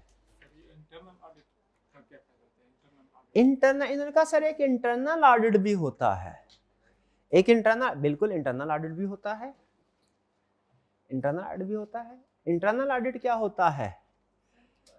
इंटरनल ऑडिट होता है कंपनी का एम्प्लॉय है, वो भी ऑडिटर ही, काम वही चेकिंग वाला ही करता है, लेकिन वो कौन होता है? कंपनी का, उसे डायरेक्टर रखते हैं अपने पास। इंटरनल ऑडिटर का काम वही है, लेकिन उसे कौन रखता है? डायरेक्टर अपने पास। अच्छा, मुझे पता है, मिसाल देने के लिए कह रहा हूं, हमारे घर के करीब थाना है, उसमें एसएचओ है फॉर एग्जांपल। ठीक है, अब आते जाते आपको उससे कुछ थोड़ा सा फील होता होगा ना, यार ये बड़ा पावरफुल पर्सन है, इसके साथ हेलो हाय रखनी चाहिए, अच्छी है। और अगर वो रिटायर हो जाए और आप उसे कहे, एसएचओ नहीं, कोई छोटा कोई मोटा सिपाही कोई, उसे कहे यार ऐसा करो, तुम फारिग हो, हम तुम्हें अच्छी सैलरी देते हैं, तुम हमारे घर में गार्ड की नौकरी कर लो। अब वो गार्ड की नौकरी कर लेगा। अब मुझे बताइए क्या उसका स्टेटस? वो काम वही, पहले भी हिफाजत करता था, अब भी हिफाजत करता है, पहले पूरे इलाके की, अब सिर्फ आपके घर की। काम की नेचर तो वही है, लेकिन मुझे बताइए क्या पहले वो आपसे इंडिपेंडेंट था? ठीक है, क्या वो आपसे इंडिपेंडेंट है? वो नहीं है। उसका रोल चेंज होने की वजह से पोजीशन उसकी चेंज हो गई। उसी तरह अगर ऑडिटर कहे कि भाई मैं ऐसा करता हूं, जगह जगह क्या मैंने ऑडिट करना है, मैं एक ही कंपनी का एम्प्लॉय बन के जिंदगी गुजार लेता हूं, ये भी ऑप्शन होती है। ऐसे बंदे को कहते हैं इंटरनल ऑडिटर। इसको डायरेक्टर्स अपॉइंट करते हैं, लेकिन याद रखे इंटरनल ऑडिटर वो सांप है जिसका जहर निकल चुका है। ठीक है, इससे मैनेजमेंट कोई नहीं डरती। क्यों? क्योंकि इसने मैनेजमेंट के इशारे पे काम करना होता है। इंटरनल ऑडिटर कंपनी का एम्प्लॉय है, और अगर इंटरनल ऑडिटर कोई बात कह दे, कोई रिपोर्ट इशू कर दे, शेयर होल्डर उसकी बात नहीं मानते, उसकी बात, इंटरनल ऑडिटर की बात नहीं मानते। क्यों नहीं मानते? वो भी तो चार्टर्ड अकाउंटेंट है, उसका भी एक्सपीरियंस है। क्यों नहीं मानते? सिर्फ एक चीज की वजह से, क्या? इंडिपेंडेंट नहीं है वो। तो इंटरनल ऑडिटर किसको कहते हैं? जो कंपनी का एम्प्लॉय होता है। और एक्सटर्नल ऑडिटर कौन है? कंपनी का एम्प्लॉय नहीं है, इंडिपेंडेंट है। एक्सटर्नल ऑडिटर की बात शेयर होल्डर मानते हैं, इंटरनल ऑडिटर की बात शेयर होल्डर, क्योंकि वो डायरेक्टर ने रखा हुआ है, वो तो वही कहेगा जो डायरेक्टर कहेंगे, डायरेक्टर के इशारों पे चलेगा। जी मेरे भाई। नहीं नहीं नहीं, इंटरनल ऑडिटर को इधर ही दफन कर दे, उसको बाद में देखेंगे उसको। अभी इंटरनल ऑडिटर के बारे में नहीं सोचना, अभी सिर्फ वो भाई ने क्वेश्चन पूछा तो मैंने बता दिया, वरना इधर नहीं है डिस्कशन उसकी, वो बाद में आएगी। जी, फाइनेंशियल स्टेटमेंट का मसला था, ऑडिटर से ठीक भी करवा लिया, तो उसके बाद शेयर प्राइस नहीं गिरी। आपने कहा था ना कि शेयर प्राइस कम हो जाती है अगर डिफेक्ट आ जाए। हाँ जी, नहीं नहीं, वो बाद में हो जब ठीक ना करे। अच्छा, ये चीज में रखिएगा, इनका क्वेश्चन ये है सर, अगर फाइनेंशियल स्टेटमेंट में कोई मिस स्टेटमेंट आ गई तो क्या ऑडिटर फौरी तौर पे शेयर होल्डर्स को बता देगा कि पहले मैनेजमेंट को मौका देगा कि वो इसको करेक्ट कर ले, उनसे कहेगा? तो इसका जवाब यह है कि पहले उनसे कहेगा। अगर तो मैनेजमेंट उस फाइनेंशियल स्टेटमेंट को सही कर दे, ठीक कर दे, और फिर जाहिर है अल्टीमेटली फाइनल वर्जन ही शेयर होल्डर के पास जाएगा। अगर इनिशियल वर्जन में मिस स्टेटमेंट थी, लेकिन ऑडिटर ने मिस स्टेटमेंट करेक्ट करने को बोला, डायरेक्टर ने कर दी, और फाइनल वर्जन जो शेयर होल्डर के पास गया उसमें मिस स्टेटमेंट नहीं है, बताइए रिपोर्ट में अनमोडिफाइड ओपिनियन होगा कि मॉडिफाइड? अनमोडिफाइड। ठीक है, तो फाइनल वर्जन पे डिपेंड करता है। जी जी। How do we make this sure कि ऑडिटर ने जो आगे से मॉडिफाइड जो फाइनेंशियल स्टेटमेंट्स दिए हैं उसमें कोई ट्रू एंड फेयर है? हाँ, इनका क्वेश्चन ये है कि सर ये कैसे पता चलता है कि ये ऑडिटर ने सही काम किया है। ऑडिटर भी तो रिश्वत लेके डायरेक्टर से गलत रिपोर्ट हो सकता है, मिस स्टेटमेंट हो और वो अनमोडिफाइड ओपिनियन दे दे, ऐसे हो सकता है, लेकिन इसको आईकैप चेक करता है। आईकैप इन ऑडिटर चेक करता है, फाइनेंशियल स्टेटमेंट को वेरीफाई करता है, और ऑडिटर सही काम कर रहा है कि नहीं। पाकिस्तान में ये कौन चेक करता है? दुनिया के हर मुल्क में एक इदारा है जो ऑडिटर की वर्किंग, उसका तरीकाकार चेक करता है। अब अगला सवाल आपने नहीं पूछना, हाँ आएगा वाला है, वो नहीं पूछना, वो हमारे स्कोप से बाहर है। अच्छा मुझे ये बताइए कि एक ऑडिट में कितनी पार्टीज इन्वॉल्व हैं? कौन कौन सी? मैनेजमेंट, स्टेक होल्डर और डायरेक्टर। तीनों पार्टीज की कुछ ना कुछ रिस्पॉन्सिबिलिटी है, ऐसा ही है। दो पार्टीज की रिस्पॉन्सिबिलिटी तो हम पढ़ चुके हैं, जैसे मैनेजमेंट की। क्या मैनेजमेंट की कोई रिस्पॉन्सिबिलिटीज है? ऑडिट में तीन पार्टीज है ना, एक दो तीन, तीन पार्टीज है। मैनेजमेंट की क्या रिस्पॉन्सिबिलिटी है ऑडिट में? फाइनेंशियल स्टेटमेंट्स को प्रिपेयर करना, अकाउंटिंग के रूल्स के मुताबिक उसमें अकाउंटिंग एस्टीमेट्स अप्लाई करने, अकाउंटिंग पॉलिसीज अप्लाई करनी, वगैरह वगैरह वगैरह वगैरह। In short financial statements prepare करना। Okay. Internal control design implement करना अच्छे वाला, जिससे अच्छी फाइनेंशियल स्टेटमेंट बन सके। फाइनेंशियल स्टेटमेंट तो रिस्पॉन्सिबिलिटी है, फाइनेंशियल स्टेटमेंट प्रिपेयर करने के लिए गुड एनवायरनमेंट क्रिएट करना, क्या ये भी रिस्पॉन्सिबिलिटी है इनके? ये भी रिस्पॉन्सिबिलिटी है। किसकी रिस्पॉन्सिबिलिटी है? मैनेजमेंट की कि ऑडिटर की? मैनेजमेंट की, मैनेजमेंट की। ठीक है, ये ऑडिटर जो फाइनेंशियल स्टेटमेंट्स को वेरीफाई करता है उसकी जिम्मेदारी नहीं, मैनेजमेंट की बात कर रहे हैं। प्रिपरेशन ऑफ फाइनेंशियल स्टेटमेंट्स, दूसरा डिजाइन इंप्लीमेंट इंटरनल कंट्रोल, तीसरा अगर ऑडिटर को किसी किस्म की कोई इंफॉर्मेशन चाहिए, किसी पर्सन से पूछताछ करनी है, किसी एम्प्लॉय से पूछना है, क्या मैनेजमेंट को सपोर्ट प्रोवाइड करनी चाहिए? मैनेजमेंट को खुद भी सारी इंफॉर्मेशन प्रोवाइड करनी चाहिए, और अगर वो इंफॉर्मेशन किसी और एम्प्लॉय के पास है, किसी और पर्सन के पास है, तो उसमें फैसिलिटेट भी करना चाहिए। मैनेजमेंट को चाहिए ऑल रेलिवेंट इंफॉर्मेशन ऑडिटर को प्रोवाइड करे।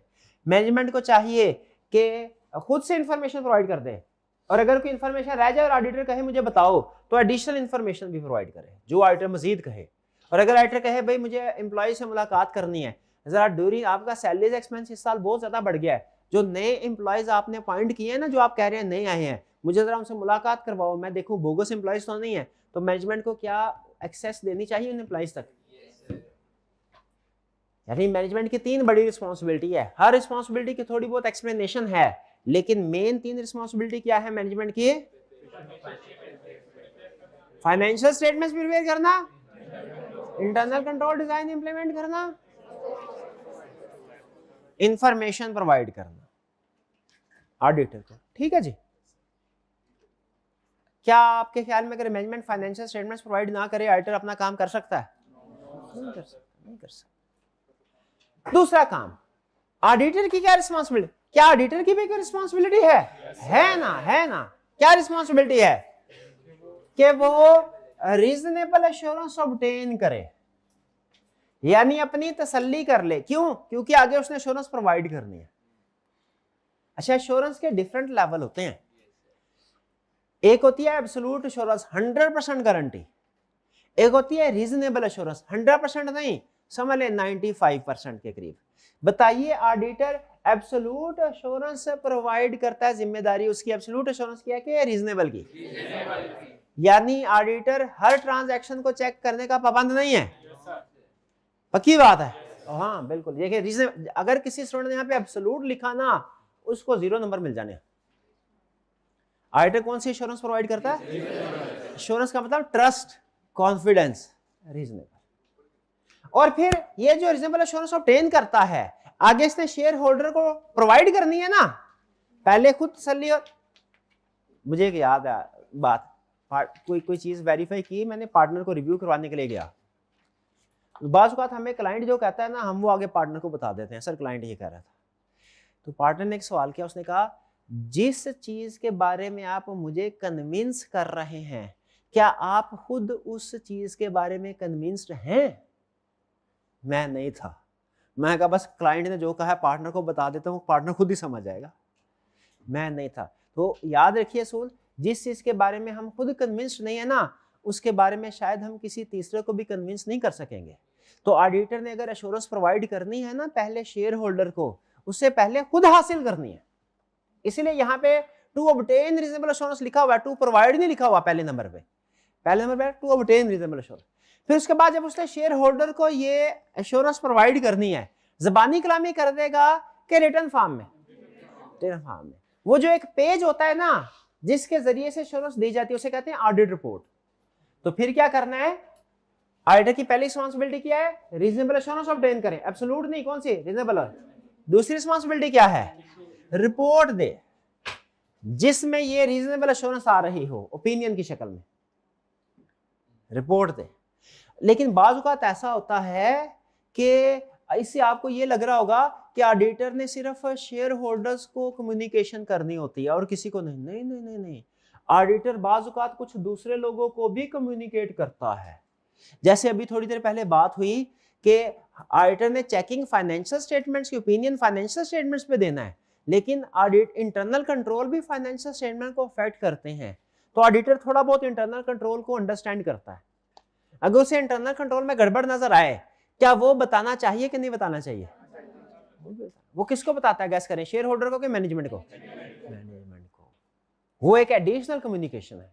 तो याद रखिएगा, ऑडिटर का सबसे बड़ा काम रिपोर्ट देना है, लेकिन रिपोर्ट देने के अलावा भी ऑडिटर कुछ कम्युनिकेशन, कुछ टास्क कर सकता है। जैसे रिपोर्ट देने के अलावा ऑडिट रिपोर्ट के अलावा क्या काम कर सकता है? मैनेजमेंट को इंटरनल कंट्रोल वीकनेस बता सकता है। क्लियर हो गया जी? मैनेजमेंट की रिस्पांसिबिलिटी 3 क्लियर, ऑडिटर की रिस्पांसिबिलिटी 3 क्लियर। चले, गुड न्यूज आपके लिए ये है कि ऑडिटर की रिस्पांसिबिलिटी छोटी छोटी एक एक लाइन की, उसमें एक्सप्लेनेशन नहीं है इतनी। मैनेजमेंट में एक्सप्लेनेशन है, उसमें नहीं। तीसरी पार्टी कौन सी है? शेयर होल्डर या जनरल पब्लिक कह लें। उसको ये चाहिए कि वो सही से समझ ले ऑडिटर क्या काम करता है क्या नहीं करता। इसे बोलते हैं एक्सपेक्टेशन गैप। एक्सपेक्टेशन गैप, ठीक है। मुझे बताइए, क्या उस्ताद पेपर पास करवा सकता है? जो कह रहे हैं यस करवा सकता है, वो एक्सपेक्टेशन गैप का शिकार है। तो मुझे अपनी रिस्पॉन्सिबिलिटी को क्लियर कर देना चाहिए आज ही। क्या देखे, मेरी रिस्पॉन्सिबिलिटी क्या है? आपको सिलेबस के मुताबिक कंसेप्ट समझाना, आपको एग्जाम लेवल की सफिशिएंट प्रैक्टिस करवाना, ये मेरी रिस्पॉन्सिबिलिटी है। भैया आज ही बता रहा हूँ, पास या फेल करना करवाना ये मेरे बस में ही नहीं है। ये भाई अल्लाह ताला की वजह से है। जिसको मर्जी कामयाब करें, जिसको मर्जी नाकाम करें। तो मेरी रिस्पॉन्सिबिलिटी में क्या शामिल है? सिलेबस के मुताबिक कंसेप्ट समझाना, सिलेबस के मुताबिक आपको पास पेपर की प्रैक्टिस करवाना है। ये 2 काम, केस स्टडीज की दबा के प्रैक्टिस करवाना, ये काम, कंसेप्ट समझाना, ये मेरी जिम्मेदारी है। पास या फेल मेरी जिम्मेदारी भैया कोई नहीं है, क्योंकि वो मेरे हाथ में नहीं, वो आपके हाथ में भी नहीं। हाँ ये है, अच्छी तैयारी करेंगे तो पास होने का चांस बढ़ जाएगा, क्योंकि मेहनत जाया भी नहीं जाती। शेयर होल्डर का काम क्या है? शेयर होल्डर ने ऑडिटर के बारे में मिसअंडरस्टैंडिंग का शिकार नहीं होना। मिसअंडरस्टैंडिंग क्या मतलब? शेयर होल्डर का कौन कौन सी मिसअंडरस्टैंडिंग होती है? अब ये मिसअंडरस्टैंडिंग है, ये सारी चीज, ये शेयर होल्डर्स की क्या है? मिसअंडरस्टैंडिंग को हम ऑडिट में क्या नाम देते हैं? Expectation gap. तो ये चीजें गलत हैं, जो मैं आपको पढ़ाने जा रहा हूं वो क्या है?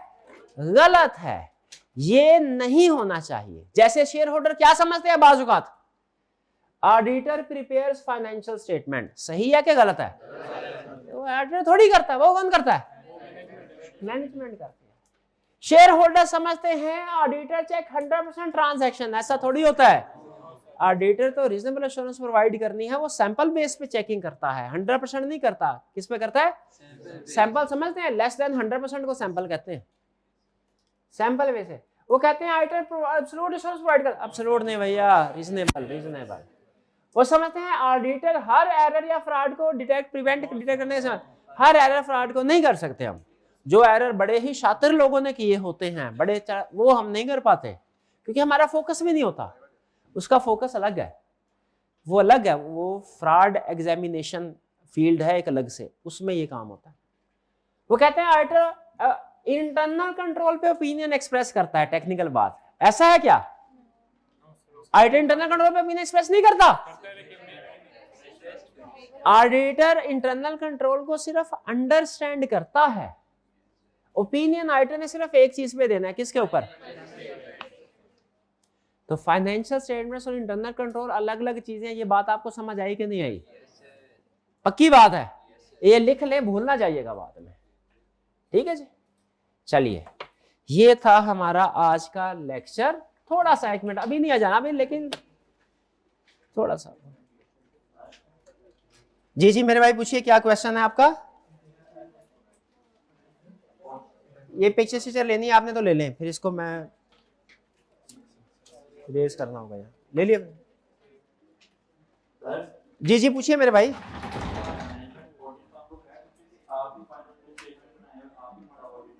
हाँ शाबाश, ये अच्छा, ये एडवांस लेवल का क्वेश्चन पूछा भाई ने।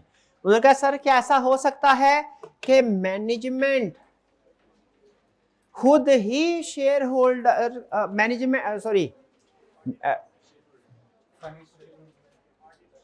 क्या मैनेजमेंट या शेयर होल्डर्स ऑडिटर को कह सकते हैं कि सर आप खुद ही फाइनेंशियल स्टेटमेंट्स प्रिपेयर करें और खुद ही फिर इसका ऑडिट भी करें? इसका वन वर्ड आंसर है नो। मुझे बताइए, क्या उस्ताद आपको ये कह सकता है, अच्छा कह सकता है नहीं, क्या कहना चाहिए कि भाई केस स्टडी खुद करे, टेस्ट खुद करे और खुद ही अपने आप को नंबर दे दें? ऐसा नहीं हो सकता ना। जो चीज आप खुद प्रिपेयर करते हैं उसे खुद थोड़ी चेक कर सकते हैं। तो इसलिए कभी भी ऑडिटर को नहीं कहना चाहिए कि भाई फाइनेंशियल स्टेटमेंट भी प्रिपेयर करो और उसको चेक भी करो। जब हम अपना काम खुद चेक करते हैं उसमें गलती नजर नहीं आती, नजर आ भी जाए तो किसी को बताते नहीं हम। तो इसलिए जो बंदा फाइनेंशियल स्टेटमेंट्स प्रिपेयर करे उसे फाइनेंशियल स्टेटमेंट्स को चेक नहीं करना। इसके लिए एक टेक्निकल टर्म होती है हमारे ऑडिट में, उसे बोलते हैं सेल्फ रिव्यू थ्रेट। ऐसे सेल्फ रिव्यू थ्रेट राइज हो जाता है कि सेल्फ का काम ही रिव्यू कर रहे हैं, खुद का काम भी रिव्यू कर रहे हैं। अच्छा, ये आपके सामने नोट्स हैं। ये आपको अंदाजा होगा अगर आपने पहले कोई हमारी बुक यूज की है कि स्ट्रक्चर क्या होता है, लेकिन थोड़ा सा चेंज है, मैं आपके साथ शेयर कर रहा हूँ। हर चैप्टर को हमने लर्निंग ऑब्जेक्टिव में डिवाइड किया है। जैसा मैंने कल बताया था, हर लर्निंग ऑब्जेक्टिव के आगे ये क्या है, आई कैप की बुक का रेफरेंस है। अगर आपने ये लर्निंग ऑब्जेक्टिव आई कैप की बुक से क्रॉस चेक करना है तो वहां से आप इस चैप्टर में, इस पैराग्राफ में जाके आप इसको पढ़ सकते हैं। ये सारे रेफरेंस दिए हुए हैं। इसके बाद आगे क्या है, कंसेप्ट चल रहा है, ये मेन कंसेप्ट है। ये आगे उसके सब हेडिंग्स, कंसेप्ट वगैरह मौजूद हैं, पढ़ते जाएं। ये सारा आपने याद करना है। क्या करना है? सारा याद करना है, क्योंकि ऑलरेडी जो आई कैप ने चीजें दी हैं हमने उसको समराइज करके आपके सामने रखा हुआ है, ठीक है। तो इसको मजीद आपने सिलेक्ट नहीं करना। हमारे आर्ट में एक रूल होता है, सैंपल बेस में हम काम करते हैं लेकिन सैम्पलिंग की सैम्पलिंग नहीं करते, समझ रहे हैं। ये ऑलरेडी वो कंसेप्ट आई कैप की बुक से निकाल के आपके सामने रखे हैं जो आपने याद करने हैं। इसमें ऑलरेडी सैम्पलिंग हो चुकी है, इसकी फर्दर सैम्पलिंग आपने नहीं करनी। स्टूडेंट सवाल पूछते हैं सर कौन से वाला याद करना है, कौन से वाला नहीं। अच्छा, पढ़ सारा ले, समझ सारा ले, याद कौन से वाला करना है वो मैं आपको बता देता हूं साथ साथ। ये वाला concept relationship between share holder directors, ये इसको याद करना, पढ़ना सारा है, समझना सारा है, याद कौन सा करना है वो सुन लें। Relationship between share holders and directors, ये याद करना है। इसके बाद ट्रू एंड फेयर व्यू वाला याद करना है, ट्रू एंड फेयर व्यू वाला याद करना है। एडवांटेजेस ऑफ ऑडिट याद करने हैं। ये 3 याद, बाकी सिर्फ अंडरस्टैंड करना है, समझना है, ठीक है। क्लियर हो गई बात? अच्छा, एंड पे ना आपके क्वेश्चंस आपके लिए अलग वॉल्यूम 2 आपको मिलेगा, ठीक है, अलग वॉल्यूम 2। लेकिन क्वेश्चन का एक होता है, जिन की जान तोते में, कहानी सुनते थे ना आप, जिन की जान, तोते को मरोड़ दिया ना हमने, जिन ऑटोमेटिकली खत्म हो जाएगा। तो जो आई कैप के पास्ट पेपर्स है ना, उनको हमने एनालाइज किया, उनमें जो उसकी जान थी उसको एक तोते में बंद कर दिया और तोता आपके सामने रख दिया। यानी आई कैप की जो बड़ी बड़ी केस स्टडी है उसमें जो सबसे अहम काम की चीज उसने पूछी है ना, उसको छोटे छोटे 2-3 लाइनों में कन्वर्ट करके आपके सामने एग्जाम चीट शीट के नाम से लिख दिया। ये इस दफा हम इंट्रोड्यूस करवा रहे हैं, इससे पहले कभी किसी बुक में हमने ये इंट्रोड्यूस नहीं कर। एग्जाम चीट शीट क्या है? ICAP की बड़ी बड़ी जो कम्प्लेक्स केस स्टडी के अंदर जो उसका मगज होता है, जो मगज होता है ना उसका, वो उसको अलग से निकाल के छोटा सा सवाल बना के आपके सामने रख दिया। ये किया तो मतलब ICAP की केस स्टडी की एक बराबर है। लेकिन ICAP की केस स्टडी करते हुए आपको 20 मिनट लगेंगे, ये 1-1.5 मिनट में हो जाएगा। खास तौर पे जब आखिरी दिनों में आप रिवीजन कर रहे होंगे ना, तो बड़े बड़े क्वेश्चन केस स्टडी नहीं करने हैं। आखिरी दिनों में रिवीजन करते हैं तो बड़ी बड़ी केस स्टडी कर रहे होते हैं, नहीं करनी। अब आज के बाद आखिरी महीने में, आखिरी हफ्ते में नहीं करनी, सिर्फ ये क्वेश्चन पढ़ ले, इंशाल्लाह काफी है। ठीक है जी। तो ये क्वेश्चन आपने रीड कर लेने हैं, रीड कर लेने हैं, अभी रिटर्न के लिए नहीं है, रीड कर लेने हैं। ठीक है। इनमें से कुछ क्वेश्चन ऐसे होंगे, थोड़ा हम क्लास में भी डिस्कस करेंगे। ठीक है जी। चले चलते चलते थोड़ा सा माइंड को फ्रेश कर लेते हैं। एक क्वेश्चन जो है वो आपके साथ शेयर करना है हमने। ठीक है जी। छोटा सा क्वेश्चन, क्योंकि पहला लेक्चर है आज हमारा जी। ये क्वेश्चन है, बताइए जरा इसका क्या जवाब होगा।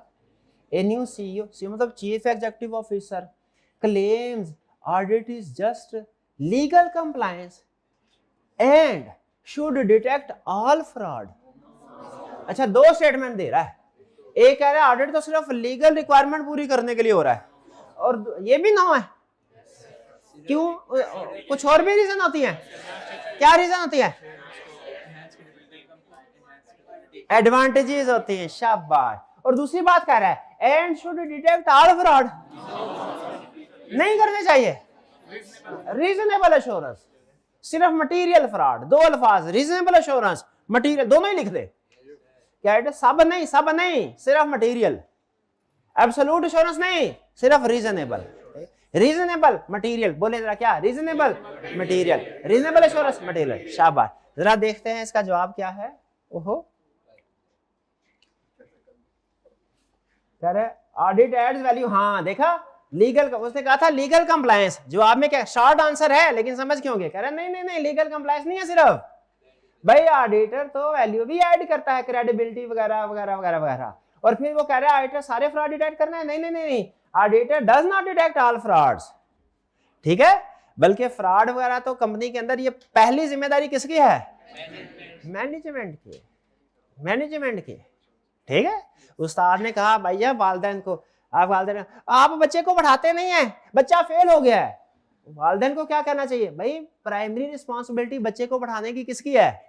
टीचर की है। वह वालिदैन के अगर हम नहीं पढ़ाना है तो आपके पास क्यों भेज रहे हैं भाई? कॉमन सेंस नहीं, ऐसा होना चाहिए ना। तो मुझे बताइए, क्या मैनेजमेंट ऑडिटर से कहे भैया फ्रॉड क्यों नहीं डिटेक्ट किया? ओके भाई, हमारा फोकस फाइनेंशियल स्टेटमेंट के ऊपर, पहली जिम्मेदारी तो आपकी है। हम कुछ ना कुछ स्पोर्ट जरूर कर देते हैं उसमें, लेकिन प्राइमरी रिस्पांसिबिलिटी किसकी है?